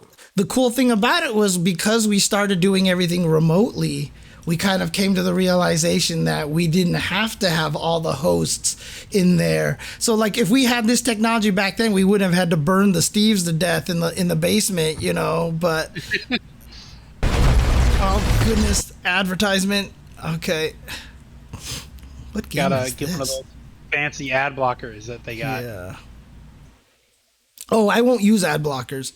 I cannot use ad blockers, so because I feel like that's disrespectful to the content creators out there. I actually do that as well. Yeah. So here we go. Display. Boom. There's the scene. There it is. All right. Welcome, everybody, to the Tuesday show. Another week of fighting game news with your trio of hosts. Myself, I am James Chen. What's up? I'm UltraDavid. And I'm TuboWare. All right, sweet. Also, check out James's hair today. I like it. I might have to change how my hair looks later on in our break. Dude, that's such a pathetic samurai hair compared to what I can do now. Jesus Christ. Oh, just have a full-blown ponytail, dude. Oh, dude. Yeah, that was definite COVID hair for both of us. Yeah. Oh wait, no. Keep talking. I'm on keep running it a little bit more. Yeah, no, totally. I'm also gonna do. Oh too, wait, right? Nope. Sorry, never mind. Not quite. Maybe in 10 years from into the past. Nope, I'm staying bald forever, man. Definitely, yeah. Once that happens, you're stuck. We got a good show for you today. Right. There's actually quite a bit of stuff to talk about. At first. Yeah, so this is the first episode we got Tubo onto the show and kept going with the green screen technology, which definitely did lead to some amazing moments on the show that we'll probably get a chance to look at in a second. Sure. But yeah, let's talk about bringing TuboWare onto the show. This was in September, I believe, of 2020. So we had been talking about that for a little while. Brock, do you want to sort of talk about how that began? Yeah, I came to you guys and I was like, listen here, Ultra Chen, I'm the shit. Put me on the show. Your show's boring and I'm sick of it because I've been here for 10 years and I'm going to make it so much goddamn better you won't believe it. I'm going to bring in sponsors and I'll take care of all the ad decks and all that shit. And I did that once. So, and then we got Manscaped eventually, so I didn't lie. Even though I didn't do that myself, but also it still happened. So I lived up to my promise, eat it. Yeah, coincidence? ... I think not. I mean, someone asked in the chat, were you nervous that first day? Was I nervous? No, I mean, you guys are already my friends. Right. It's whatever. I had been commentating for 9 years, 10 years at that point already anyways, too. Being in front of a camera doesn't bother me, so no, I wasn't nervous. And then don't forget, and I've been the guest on the show before then at some point as well. Well, also don't forget, you and I were doing the generation spacing thing with Isaiah as well. That's true. Yeah. So I'd already had a show with James anyways. Yeah, and then Isaiah basically couldn't keep doing the show, and then it was just me and Tubo for a while. And then that show kind of stopped, and somehow you ended up on the Tuesday show. So yeah, that's pretty much the journey. Yeah. Yeah, I mean, what you said is, I mean, you're like being a little overboard with it, but like, yeah, what we were hoping for with it was like, obviously we've all been friends for a long time, and like we're hanging out regularly, even on the internet, even in COVID times, like we were chatting on the internet and stuff. So keeping up that was nice. But also, like, we in some ways felt that we needed to make some changes to the show. It's something that James and I had been talking about already. And we thought that a really good way to do it was to bring on somebody who had a personality that we knew would be different from ours, to be honest. Like, that was part of the calculation there. Yeah. We were too boring, basically. We needed some energy. You sat there and agreed with each other, and when you weren't going to agree with each other, it was very obvious you weren't going to agree with each other. So when I came on the show, I made it a point to be argumentative about shit that I normally would not care about. For like the good first like 3 months I was on the show, I would pick arguments just to like make a point that it's going to be different now. Like, I wanted people to know that I would challenge you both on anything silly that I thought you said, you know? So yeah, I did that on purpose, and then I dialed it back after a little while. Yeah, you definitely did. Myself. Yeah, you like found a middle ground, which is basically you, and that was for the best. But yeah, dude, I mean, I really appreciated you coming on and taking some of the things that we had been doing a little bit at that point. So we had occasionally done interviews throughout the show. Like, we had, even in season 1, we had some interviews, like we had done it before, but it was never a consistent thing. And as we were saying before, part of that is that planning. Not the strong suit of the Tuesday show historically. So that was something that you basically took over and made a regular thing. Yeah. I mean, I just felt like that was the best part of the show. Usually, is when you guys would bring guests on. It's just a nice mix up to get someone new in there. So, dude, I figured if it's the best part of the show, why not always make it part of the show? Dude, some of the interviews that we've had, during the course of the last couple of years since you've been getting on the interviews have been some of, like, honestly, my favorite parts of doing the show, because, like, it's so cool just to get to see the different kind of people and their mentality and stuff. And, we have had some absolutely just like interviews that I wasn't even expecting, to go to be as meaningful as they were, and they ended up being like some of my favorites. So, Wheels interview was really good. Yeah, we've had a lot of really good guests. However, I won't name names. There's been some flops as well that I felt bad about after. I won't name names. I'm not gonna make anyone feel bad, but there's been some people that just weren't interesting, and like, that's okay. You don't have to be interesting, but I always would feel bad after that, because it's not your fault. Yeah, but like, I don't know, man. Sometimes like somebody can be really funny and all that stuff, like just normal conversation, and they come on the show and they're just like, they freeze up. Hey, dude, Tubo, it's not your fault that Keats is a boring dude, okay? Yeah, that was definitely one of the worst guests. We had him on here, three times at least? Terrible guest. Oh, man. Yeah, the Hawaiian shirt man was definitely a really, really fun interview for sure. Dude, that one I was sad because that was the last interview before you guys helped me get my new computer. And that interview had so many audio problems and stuff like that, and it just went so... Complete freezing. Speaking of, where'd my camera go? That's what I'm trying to figure out. Oh, there, you're back. There it is. Oh, so I thought you had turned it off. Okay. No, I would just I would flip my thing down. I have a lens cap. Yeah, no, the Hawaiian shirt man interview is like a fever dream if you go back and watch it. Yeah, it's pretty wild. It is wild. But he's a fantastic guest for sure. So then in that season, we had 45 episodes. In season 10, we had 47 episodes, including the fancy new layout that you can see here. Yeah, shout outs to... I was there for all of season 10, right?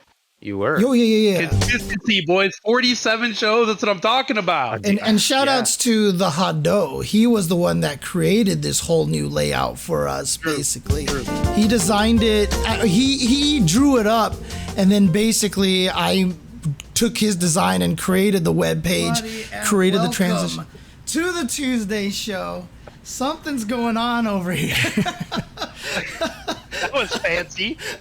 Wow. Something's going on over here. These guys haven't seen it yet. So no, this is all brand new to us. This is all brand new. First of all, shout outs to Rick the Hado for giving us the concept and everything like that. But I have put in a lot of work in the last couple of months. Yeah, honestly, like it was super fun making this new this overlay and stuff, and I like it allowed me to get back a little bit to my programming roots, and that was actually kind of neat. So thanks to Drewface as well for the logo and color scheme and stuff. Oh yeah.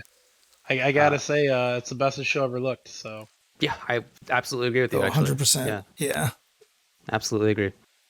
So in what did I already say this in 2021 we did 47 episodes, and then in 2022, well, we're going to end up having done, I believe, 22 episodes. So overall, that is 453 episodes of the Tuesday show. That's right. I went back and counted all of them, and it's 400. I really did. 453. You were kind of emotional today, I feel, David. You went through all the YouTube comments and thanked all the people that said something nice. I did. You were going through every episode and counting them. I saw you liking people's tweets on the Ultra Chen account. I sure did, man. Yeah. Well, I think you were a bit emotional today, David, huh? Sure, is that like unusual? Yeah, that's all I'm just pointing out that I'm trying to see where Tubo's trying to go with this. It means a lot to you. That's what I'm saying. It's goals, like God, yeah, David. Finally, something matters. Yeah. You got emotional. David, the stone-faced man. I've been to these classes like 4 times already today. All right, don't want to hear it. I've never seen David be emotional in my life, man. I love it. Okay, very good then. Yeah, I mean, seriously, like, for sure, I've been trying to get back to all the YouTube comments and many of the tweets, and I haven't yet to the emails, but we'll definitely make sure to do that as well. So I would say the only highlight in 2022 that was new was we did these Manscaped reads, and I don't know if we should play those clips now because I guess we're kind of going long already. I don't think we need to do the Manscaped reads. Yeah, okay, yeah, let's. If you guys don't care, I don't care. Whatever. You guys saw them. They're not that long ago at this point. They're only a few months old. But we had sponsors on the show before, but relatively rarely, and not in as kind of like an organized capacity as when we did with the Manscaped ones. And that was just like really fun for us to do. Like even on top of we got like some merch, it was just really funny and fun to be able to do those. So. All right, that's the run of the show. Now it's today. Oh, man. Grab your balls by the balls. That was our unofficial Manscaped slogan. Yeah. Well, that was a lot of fun stuff to do. All right, so look, that's the little run of how things went. We also asked for people to send in their feedback. You know, what are your memories? What are some of the things that stood out to you, and or like how do you feel about the show and it leaving, and like whether it's had an impact on you? So one of the most commonly mentioned things, and not even just now, but like people have been telling us this for literally the last 10 years, was when we had LA Akira on to talk about old times in the FGC. Dude, this episode that I have over here that you linked to, look at this. It has like this old like fan-made title card that someone just created for us. That's real true. Fast. Somebody literally like sent it in and was like, "Hey, this is cool, huh?" And we were like, "Yeah, totally."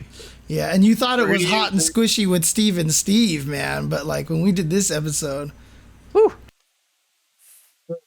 touching shoulders, dude. Oh, did we start with no audio? Oh, geez. I think we did. I think this is.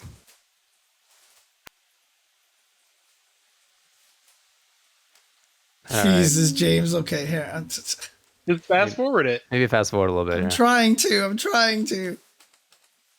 All over again. Michael different. Good job. Good Same job. problem for 10 Good job years. uploading the video I may with have the. screwed up some technical difficulties here. Okay, now do people hear us?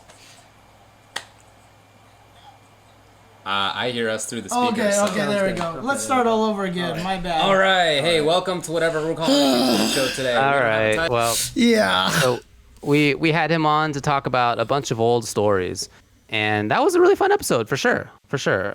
He talked about stories not just in LA, but he spent a bunch of time in Japan, like in the 90s, in the early 90s even, in a way that is a pretty rare experience, to be honest. Like not many people had experiences that he did. He was one of the and in fact I still think he is the first person from America to ever go to Japan and play against the Japanese players in in a fighting game, you know. So he had a lot of stories to tell. It was a great episode. Totally. Many people sent in this clip that we're about to show. I won't spoil it, but you'll figure it out. Is this with the time linked in there and everything? It Okay, should be. Okay, here we go. Hey, look at this. I've said that I haven't really watched much fighting game content this year, and that is true, but I have watched a lot of I Heart Justice because what he's been doing has been hilarious. Like, it's just really lighthearted, fun stuff where he plays Marvel. Whoa, that looked so terrible, David. You just took a big old chunk right out of that cat's butt. Matter of fact, that's my number one worst of the year now. I take back everything I said about COVID.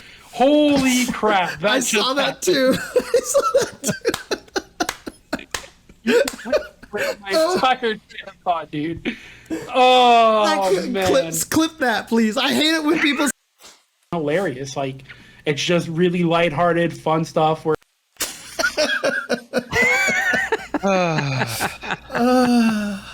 top 10 moment for sure. Absolutely. David eating cat ass, dude. I mean, I tell you, like, the guys were saying I would eat garbage, and maybe they were more right than they knew. Yeah. Like this whole table thing might not have necessarily been the best setup, but it definitely brought us that moment. So, you know, it was worth it.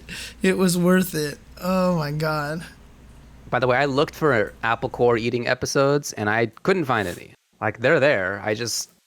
I couldn't watch every single one of the 453 episodes, so I'm not sure which one it was. You're so lazy, David. Come on, dude. Sorry, everybody. We usually spend a week prepping for our shows, man. Right, yeah. As we've talked about, we're nothing if not planners. Oh, dang. What the heck? Oh, okay. Sorry. Hey, speaking of.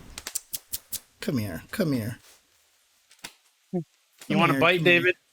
Yeah, here you go. Are you hungry? Here you go. Ooh, here, David, you have an opportunity to eat some cat ass over here. Where did YouTube is flag this video? Look how this fast. Oh my God. All right. Monetization on this. Here's another one that people sent in. Got a couple of, actually a few nominations for this one. Also not too long ago. Oh, Jesus. This is not on the YouTube, though. This is a Twitter. Oh, yeah. Okay. This is Jason Game Dev's little tweet here. Correct. Did I ever tell you how I liked crunchy peanut butter and jelly sandwiches? Like crunchy from what? The toast? The toast, right? The toast. Obviously, like the toasted bagel. How I like my mom the crunchy. for a peanut butter and jelly sandwich, and she would make me a peanut butter and jelly sandwich. No, not toasted. And then I would walk outside to our swing set, which had sand under it, and I would take a little bit of sand and I would put it in the peanut butter and jelly sandwich, and I would eat the peanut butter and jelly, and it would be nice and crunchy. You never did that? You ate rocks. You ate rocks. Yeah. This is why you eat apple cores.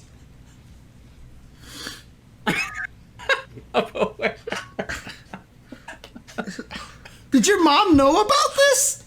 I'm sure she did not. Yeah, she would have stopped it for sure. Oh my God. What the fuck was wrong with you? Oh, it's incredible. Oh I mean, honestly, that was a good clip right there. I mean, honestly, I feel like after Tubo showed up on the show, like we definitely all loosened up and just kind of like, we're definitely, yeah. Oh man, again, dude. The way you said you ate rocks was so good. So good. You ate rocks. But my other favorite moment in that clip is when I realized that I haven't told you this story before, and like in my mind I'm like, yes, like I get to. And the funny thing is, like, I was bearing my face. I remember when you were telling that story because you were like, I liked it crunchy, and I just knew, I didn't know the story, but I just knew whatever it was that was adding to the crunch was not going to be good. So I already had my face in my hands. I was just like trying not to imagine the things that you were doing. Oh boy! All right, then we had another nomination here. Oh no. Thought about a Twitch clip. Yes. Oh boy. Okay. I narrowed it down. Okay. What's 4? We'll do the zigzaggy thing.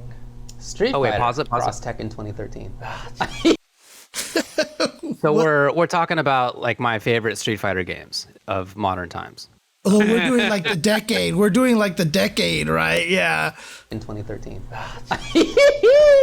No. Wait. Pause again. Street Fighter. No. It's not a like recap episode. It's not a awards episode. Okay. It's just like I don't remember why we brought this up, but like we just happen to be talking about it. So anyway, we're talking about my favorite Street Fighter games. We'll do the zigzaggy thing. Street Fighter Cross Tekken 2013.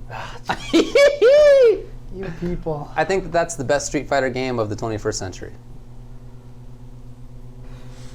This was in 2018.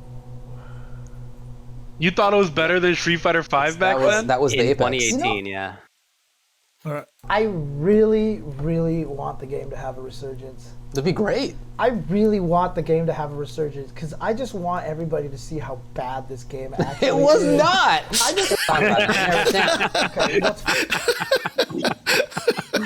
What a setup right there. Oh man, that was good. Oh man, that was good. Yeah, that was my view in 2018. I no longer agree with that, but I did think that at the time. Yeah, now you're a Capcom shill again. Getting absolutely Street Fighter 5, best game ever. So Street Fighter 6 comes out. All right, so we have this one here. Even me, okay. Oh, dude, for a while. So I only needed to use like a third of my brain to beat everybody in the backstage. So the other 2/3, I was listening to Smash. Okay, so let me set this one up. So this is us recapping Evo Japan 2020. Yes. And we're talking about how we were hanging out in the back of Evo Japan 2020 during the top 8s, and we were all, like a lot of us were playing Street Fighter 5 with each other. And then I was like, oh, I really like the Smash commentary as well. Smash commentary was a lot of fun. And then, okay, cute. Like getting even me. Oh, dude, for a while. So I only needed to use like a third of my brain to beat everybody in the backstage there. So the other 2/3, I was listening to Smash commentary. I'm just doing half and half, more or less, not even. Messing around. No, but I really thought that they did a good job. It was fun. It was very fun. Anyway, there you go. There's Do you know what the craziest thing is? Moment. That little the Blanca poster in the background has that little green outline. I thought you weren't at the studio in this episode. I actually thought this was a fake, and then I realized this was actually you at the studio. I was there in person. Oh man. All right, and then.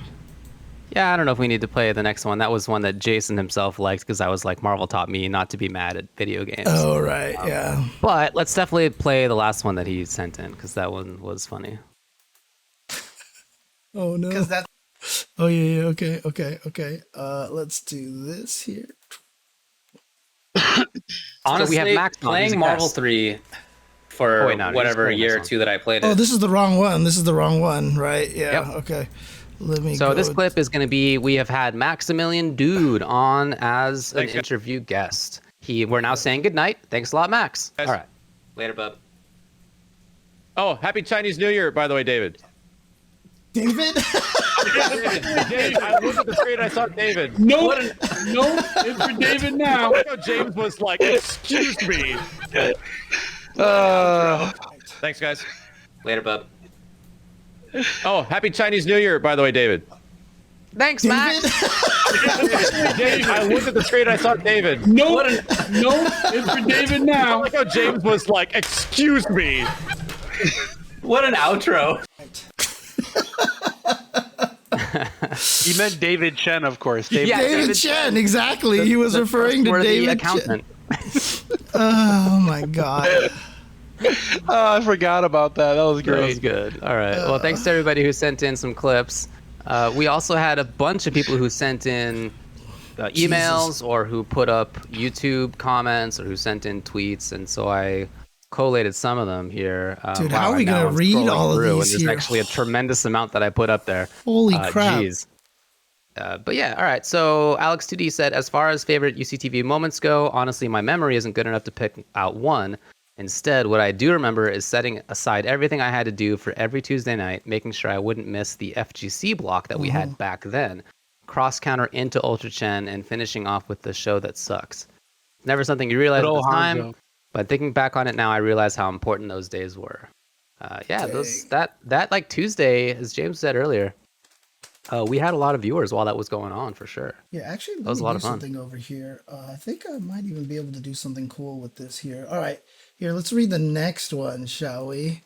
Oh, great idea. Oh, dang, they're too long. Can you DM big in the text? I can if you guys. You know how? 1 second. Yeah, here. we know how James worked with them beginning. We saw it earlier. I'm sure he can. So if you read it, go ahead and read it. Sure, yeah. So Peter says, anyway, he's telling the story, then I am quoting now. Anyway, a few of my good friends were into fighting games as well. We were swept up in the SF5 hype pre-launch, and the Tuesday show absolutely played a role in that. I would wake up in the morning with messages asking if I had gotten to listen yet, and I'd try to get my thoughts in before they were asleep for the night. He's talking about him and friends with who he knows from abroad. Now that I'm back in the US, I think back to those days with some frequency, and the Tuesday show is part of that time period for me.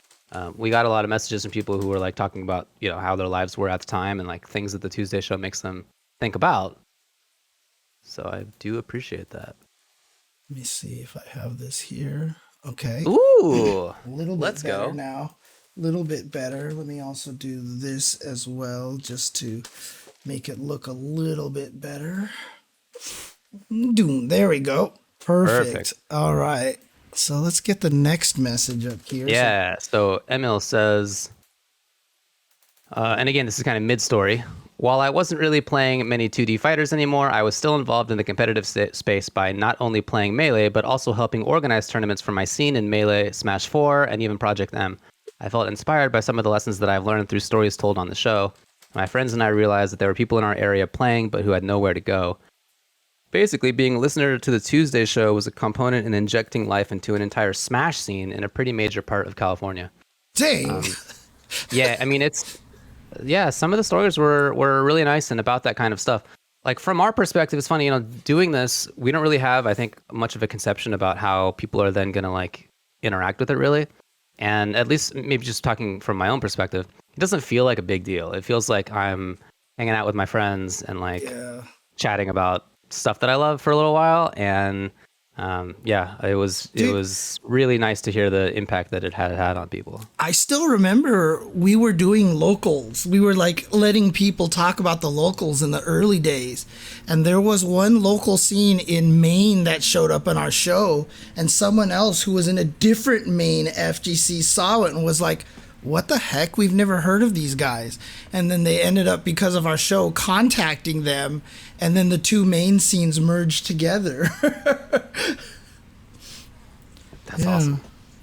Okay, let's see here. Eric says, been watching the show for 7 years plus. You guys got me through breakups. You guys got me through breakups, bouts of depression, graduating college, and boring Tuesdays. I will forever love you guys, from Sajam to Tasty Steve, Tubo, and the main men, David and James. You will forever be a part of my life. I love you. Aw. Yeah. I mean, I guess we'll talk more about it maybe in a little bit, but the show helped me get through some stuff as well, for sure. Oh, yeah. Okay. Okay. Oh, yeah. So, next one here. Josh says, pretty sure I've watched every single episode. I've participated in your tournaments with my son, who has watched a lot with me. You guys are awesome. This is an institution that will be missed. Good games and good luck. James, keep it going in some form. Your perspective is too important to not be a constant. From a 45-year-old day one Street Fighter 2 fan, thanks. Nice. 45 years old. Man, I remember that year for me. Wow. It was last year. Yeah, not long ago. It was last year. Oh, man. I don't know if... it did fit. Muddleweight says, I'm sorry I didn't write an email, but I want to know that... I want you guys to know that 9 years ago, you guys made this old arcade rat feel all right about still loving something I thought was lost to my past. Now I watch tournaments with my adult daughter. She gets into it and it's a blast. We found an honest-to-God dive kick arcade machine just last week and she kicked my ass. You guys are a big part of why she watches, because you're all kind, thoughtful, friendly, and welcoming. And because James is, in her words, adorable. So thank you, and I'll still be here for you, James, as long as you're going. Aw, man. That's very nice. I haven't read any of these yet. Like, David is the one who gathered these, so I haven't seen any of these yet. Mm-hmm. Aw, man. Okay, next one. From Greetings Mortal, just want to say I've been watching you guys religiously all 12 years since the first episode. I remember where I was when it aired. I don't think I've ever missed an episode in all that time. You guys were a big part of my passion for the community and so often a voice of reason in what sometimes felt like a sea of toxicity. My heart breaks, but thank you so much for all the years of entertainment. I really appreciate that. Yeah. And the thing about feeling like it's a place that isn't toxic was a recurring theme, and I really appreciate that too. In fact, I think this next one might be as well. Yeah, that's kind of one of the things I will talk about a little bit later on, but Savitar. I've only been watching since late 2020. And yeah, I mean, shout outs to Savitar. He's been in our chat all the time. I see him there all the time, so thank you. But the Ultra Chen TV show is like... They, them is... They, them, JP. Oh, they, them. Okay, gotcha. But the Ultra Chen TV show is like the only FGC space where both the hosts and the viewer base feel welcoming to me instead of overtly shit. It feels like the cliche TV show ending where the main character gets a new opportunity outside of town, acknowledging that sometimes life requires you to close old chapters to open new ones. I will never be able to thank you three enough for introducing me to an FGC space where I feel truly welcomed. Thanks, Savitar. Yeah.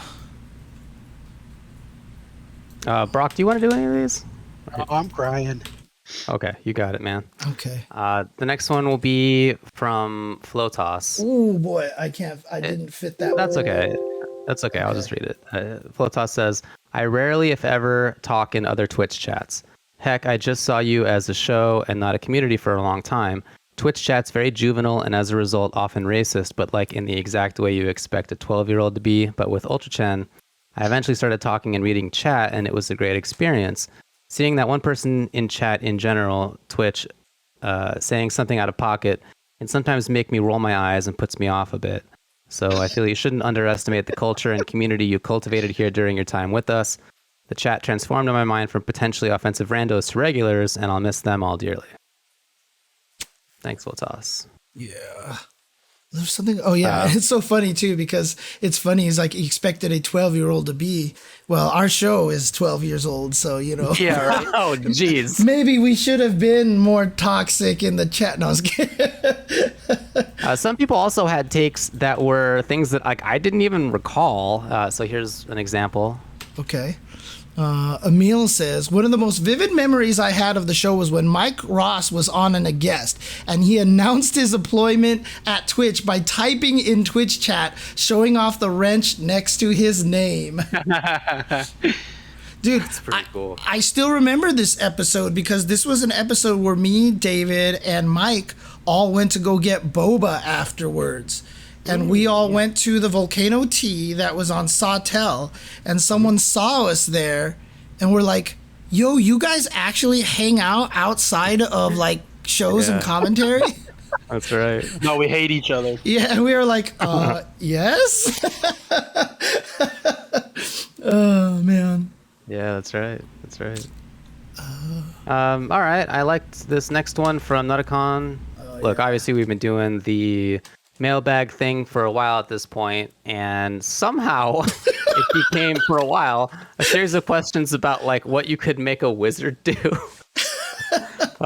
There's some fun stuff with that, but what Nutacon says is, I found a wizard a hat while hiking and returned it to a wizard's hat while hiking and returned it to a wizard. He granted me one wish in thanks, and I said, please help J. Chenzor, UltraDavid, and TuboWare keep it real one last time. And he said, that is outside my wizardly powers because they're already the realest people in the FGC. So thank you very much to Nutacon. That's very nice of you to say.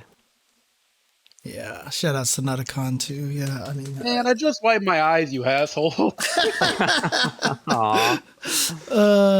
David's Dirty Dishes comes in here and says the Tuesday show ending stinks more than moldy dishes, but I hope your future endeavors are shiny like a nice sanitized dish. Aw, yeah. Shout outs to whoever created the novelty account, David's Dirty Dishes. Oh my God, that's so great. Boy. I mean, there was still, what was it? Naked James Chen. And what was your, like, I know you had Ultra by David because that led to one of the greatest things. So, was that really you? Did we just get the reveal of who David's Dirty Dishes was? Who was it? It was Fat Cat all along. It was Fat Cat all along. You should have known. Nice. And then Matthew Mangy Art, formerly known as Duck Helmet, says that an anime dolphin that's been sitting in lobby for hours getting dodged, a Sardaukar lawyer and a salt shaker walk into a bar and wave goodbye. Everyone is sad. Thanks for the fun times. Thank you, sir. Thank you very much. Very nice of you. Okay. And then these ones are messages here from people. Yeah, these are kind of just compilations, not so much specific messages. Okay. I just was kind of saying that I just was sort of writing it up. So people were talking about ways that they listen to it. Again, this is not quotes. This is just me kind of collating it. Chris says that he listened to the show on his bike ride through the idyllic Dutch countryside on his way to work. And not only that, but he actually supplied a bunch of pictures of like how fantastic his like ride to work looks. That's it. And it's like beautiful forest, and there's like a stream he's riding by, and there's like all these old cool buildings, and he has to like distract himself with the Tuesday show somehow. Oh my God. That's so cool. And Tyler and Philip said that they drive for a living and they listen on the road. Hawk said it helps his drives on the, quote, lovely 405. If you're not somebody who's from the LA area, you might not know that, but the 405 freeway is one of the most congested freeways in the whole country and super sucks to be on. So thanks for that. I'm glad to have helped your ride a little bit. Lots of people said that the Tuesday show will help them get through rough parts in their lives. We put one of those up earlier, but there were many other examples of that. And people said for different reasons. So some said having familiar voices on in the background helped them kind of distract them from whatever's going on. Some said that preserving the connection to a community that they could no longer actively take part in helped, or that sort of this helped introduce them to that in the first place. And then some said that finding a group that didn't kind of give into toxicity helped, as again we had a few examples of earlier. That next one I kind of just referenced, I guess. Yeah, people said the Tuesday show helped them get an FGC in the first place. And then a bunch of people said that the Tuesday show was a constant in their life throughout major changes. For example, like Emil said that he listened from high school through college and grad school and now work life. We actually had a few of those people who got into listening to it in high school and who now are, doing real life stuff out in the world. Sencho said that he listened from when he lived with his parents and had no job to now being a married man who works. And again, we had a few examples of those as well. So that's that for the kind of look at what people sent in. Yeah, but I see even now in the chat, people are sending in a lot of very nice stuff. Someone saying that they were playing Rocket Arena with you two and Keats. And then Nick in the chat says, not gonna lie, I play Melee, entered Marvel 2, 3S tourneys, been following most big FGC for 20 years, but never knew about the Tuesday show until now. But here I am almost choking up reading this fan mail. Oh, man. Hey, we got some art too, right? Can we show that off? Yeah, we got to put that up on screen as well. How many of those did we get? We just got one that was like a fan-made art or whatever. I don't know how to phrase that. But it's fantastic. It is super sick. And it is definitely my desktop wallpaper now and probably forever. So cool. Oh, man. Yeah, let me bring this up for you guys over here. We will definitely be happy to take pics. Yeah, for sure. Oops, that wasn't what I wanted to do. I want to go over here. But yeah, shout outs to this picture, dude. This thing is kind of amazing. It's from Rodrigo Santos. Thank you very much for this. This is super nice. Even got Rodrigo the Jasmine cat butt in there, dude. Yeah, I love this. Rodrigo says, hi guys, I've been watching the show for about 8 years. Right after finding out about competitive fighting game tournaments, I wish you all good luck on future stuff, and I'm looking forward to the last episode, even though it might be quite sad. I'm sending a fan art for you guys. Hope you like it. I don't really speak English. Please forgive any typos. That was fantastic English, so don't worry about that. Yeah. Perfect. Man. That's amazing. The fart milk. Yep. Very nice. Dude, TuboWare, you look so cool in that, I gotta tell you. I think all of us look really great. I love every bit of it. But yeah, I look pretty dope. Man. Well, that's a bunch of the feedback there. Again, thanks to everybody who sent in emails, who sent in YouTube comments, who tweeted, who put messages up on the UltraChen Discord. That was is very meaningful for me to read through and copy a bunch of them. Did you just get quieter on me again, David? Or David, you are quiet right now. Boy, I don't know. That's a bummer. But yeah, thanks to everybody who sent in messages throughout all the various ways you could send in messages. And again, I didn't put everybody's up here. I didn't think that would be nice in some cases because some of them were like very personal, and in other cases, just it's only so much time. But I do appreciate everybody who sent in messages. Nice. So yeah. Me too, Marcus. Me too.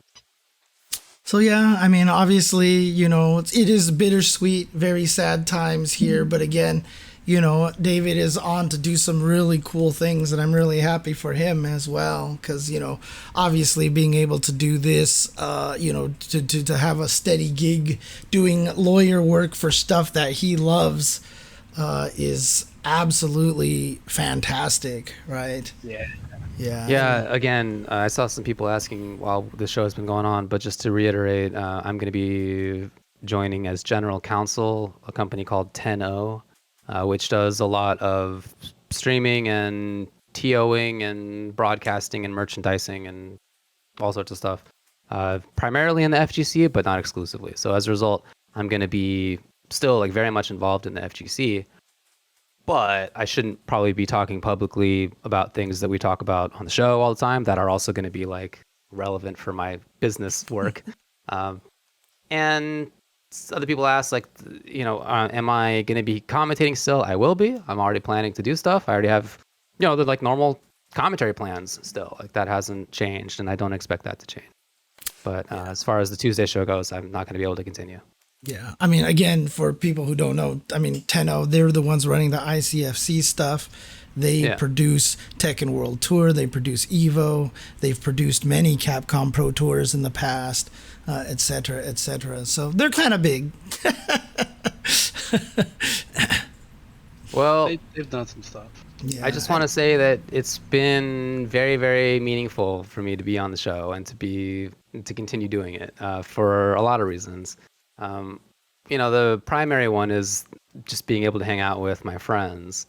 It was seriously, it's just a really good way to catch up with people who I like hanging out with and talking with and making sure that like I know what's going on with them and like, you know, and them with me. Obviously, a lot of the time that we spend each week is like on the air, and we're not necessarily talking about everything going on in our lives, but we also definitely hang out like before and after for a little bit, and we catch up, and that's, you know, that's been great. Like that's been my favorite part of it. But as I mentioned earlier as well, there were definitely times in the last decade plus when I was depressed for long stretches of time, something that I've talked about in the past. And for me, the way that came out was that I didn't really notice the passage of time or feel much. It was is anhedonia is the kind. So absence of joy. And so it would very often be the case that just months would go by and I wouldn't have formed memories during that time because nothing felt of note at all.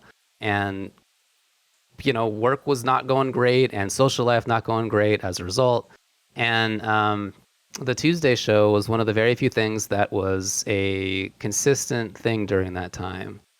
And it's very often the case that the feeling for me was I would get home from a Tuesday show and I'd wake up in the next day and it would be Tuesday and I would have to go to James's place for the Tuesday show because the intervening week didn't happen, was my experience of it.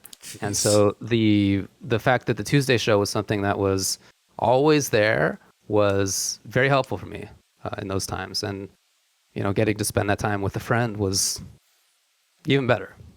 So that. And see, even more importantly, he also learned that cats could be awesome at my house. It is true. That is a fact. Yeah, I have my 2 cats now in part because James has such cool cats. So, but yeah, the show just has been awesome. Obviously, I've really enjoyed doing it. People have been telling us for years that it's had effects on them, and that's been great. But, you know, getting all of the emails and messages over the last week it's like made that extra clear.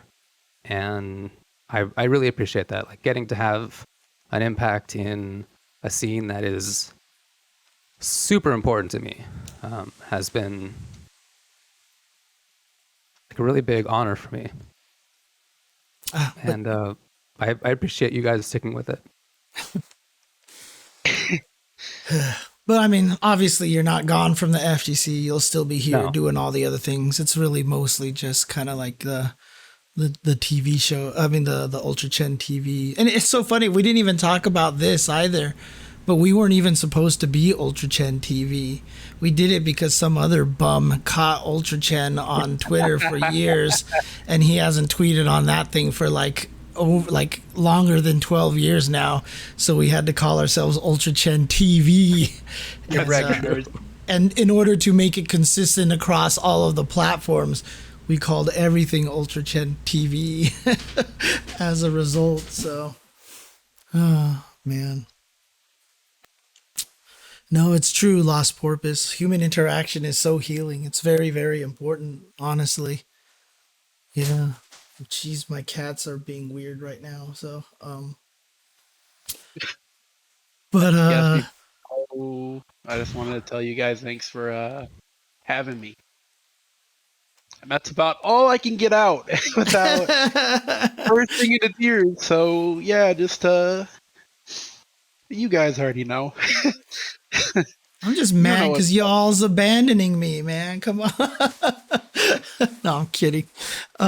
Sorry. Humor is the only way that I can try to fight this right now. Honestly, I gave up. It's too much. Yeah, I mean, honestly, the thing that has always was the most important thing about the Tuesday show, and one of the reasons why, you know, David and I became friends in the first place. You know, we told the story about the HDR thing and how we discovered, hey, this other guy is mature, this other guy, you know, is willing to talk about things logically and stuff. And so as a result, even in the first season of Ultra Chen, one of our first episodes was where we brought on 4 women in the FGC. and had them talk, because something had just happened. I couldn't remember what the incident was. It cross assault that might have happened or something? I think it was cross assault, yeah. Yeah, and we brought women on, and right from the get-go, David and I really did try to establish the show as a place for mature conversations where we can address things in a intelligent fashion. The things that a lot of people said about not having the toxicity, you craft that. The environment of your chat is crafted by the people running the stream. And honestly, that was a goal that we had for a very long time. In fact, it was only just this past year when the Spooky versus Texas thing all happened and everything like that. And we had the episode about it and we talked about it. And someone in the YouTube comments was like, I came into this episode expecting all of the these guys suck, spooky, da-da-da-da. And he was like, I was really glad to hear you guys have a very mature conversation about it, about pointing out both sides of the story, etc., etc. And, it's kind of, like I said, it's what I've been most proud of for this show. Yeah, and it hasn't always necessarily been, to a point where it's helped us.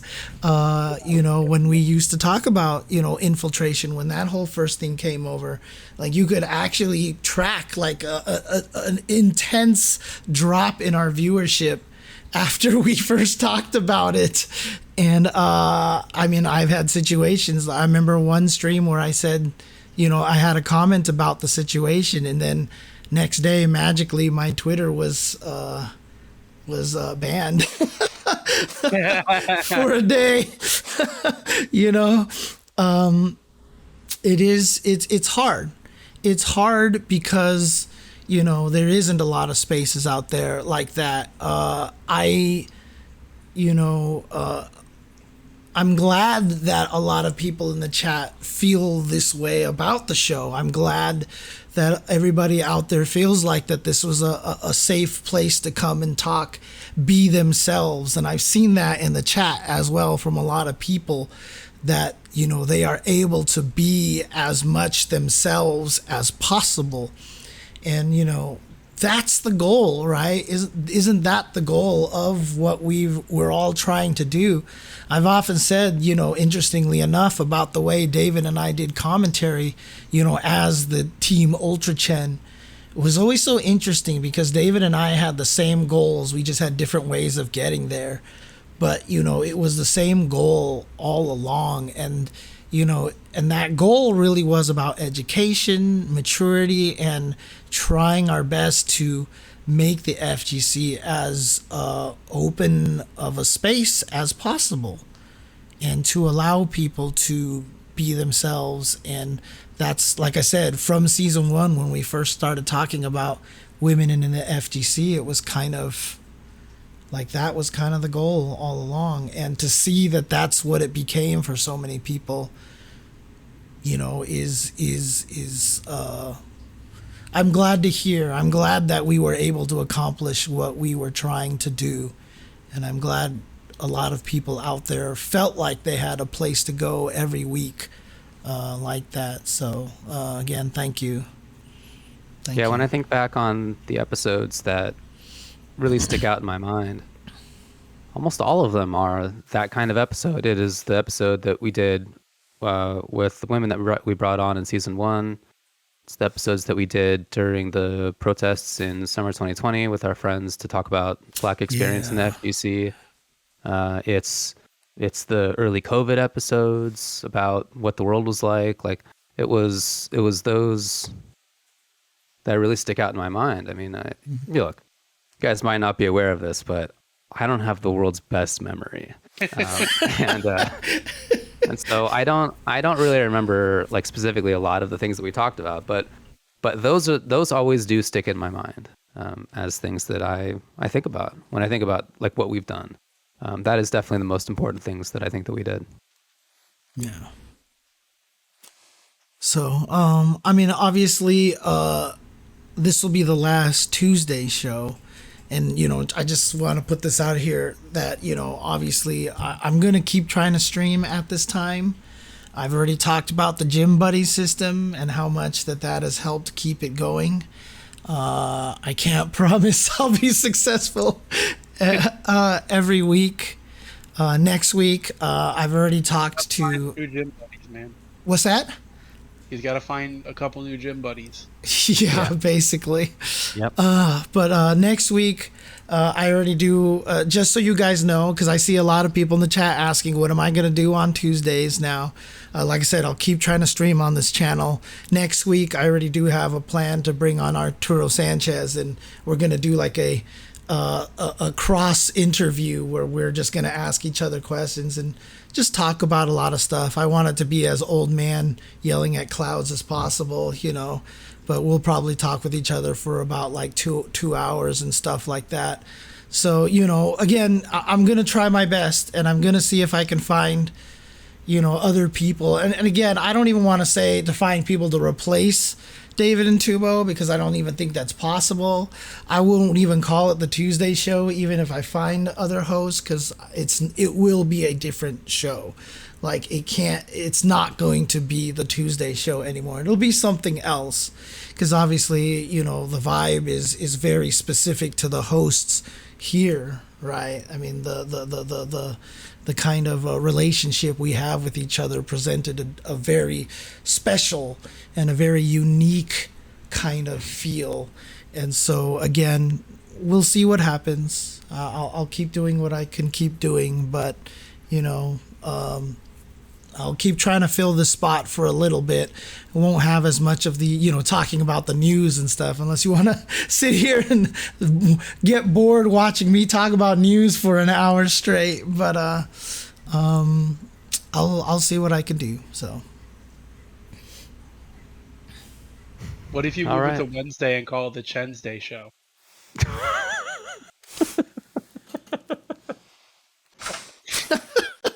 Are you going to let this man out-pun you like that on the last episode? Dude, that would be the episode he nailed it. That's the episode this is the episode that I will let it happen, dude.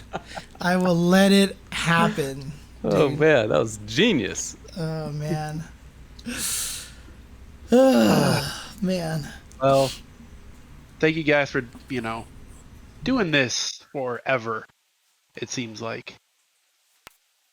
You're the best. You're both legends. I look up to both of you. And I probably always will, so thanks. Yeah. Thanks very much to you, too. Obviously, you know that, I mean, I love you, and it's been awesome to be able to hang out with you on the Tuesday show for the last couple of years, in addition to just, hanging out and other stuff. But and again, that has honestly, been really great. I'm really happy for Tubo as well to find a game like Rumbleverse that speaks to you to that level, dude. Listen, I am gonna be the fucking dude. I promise you guys. 1 year from now, we'll talk about some Rumbleverse. We'll have a special show 1 year, what they're doing after, and they're gonna be like, everybody knows what Tubbo's doing. He's that Rumbleverse guy. I promise. No, see, you're not gonna talk to us anymore because you're gonna be big esports guy. Rumbleverse Universe champion. If I have it my way, I'll be dragging either one of you that want to go with me. So let's do some Rumbleverse commentary. I suck at 3D. Oh, okay. I can maybe do commentary. Okay, there you go. Oh man. But also, I mean, one of the weirdest traditions, and I think it was because I set it up as an alarm on my phone.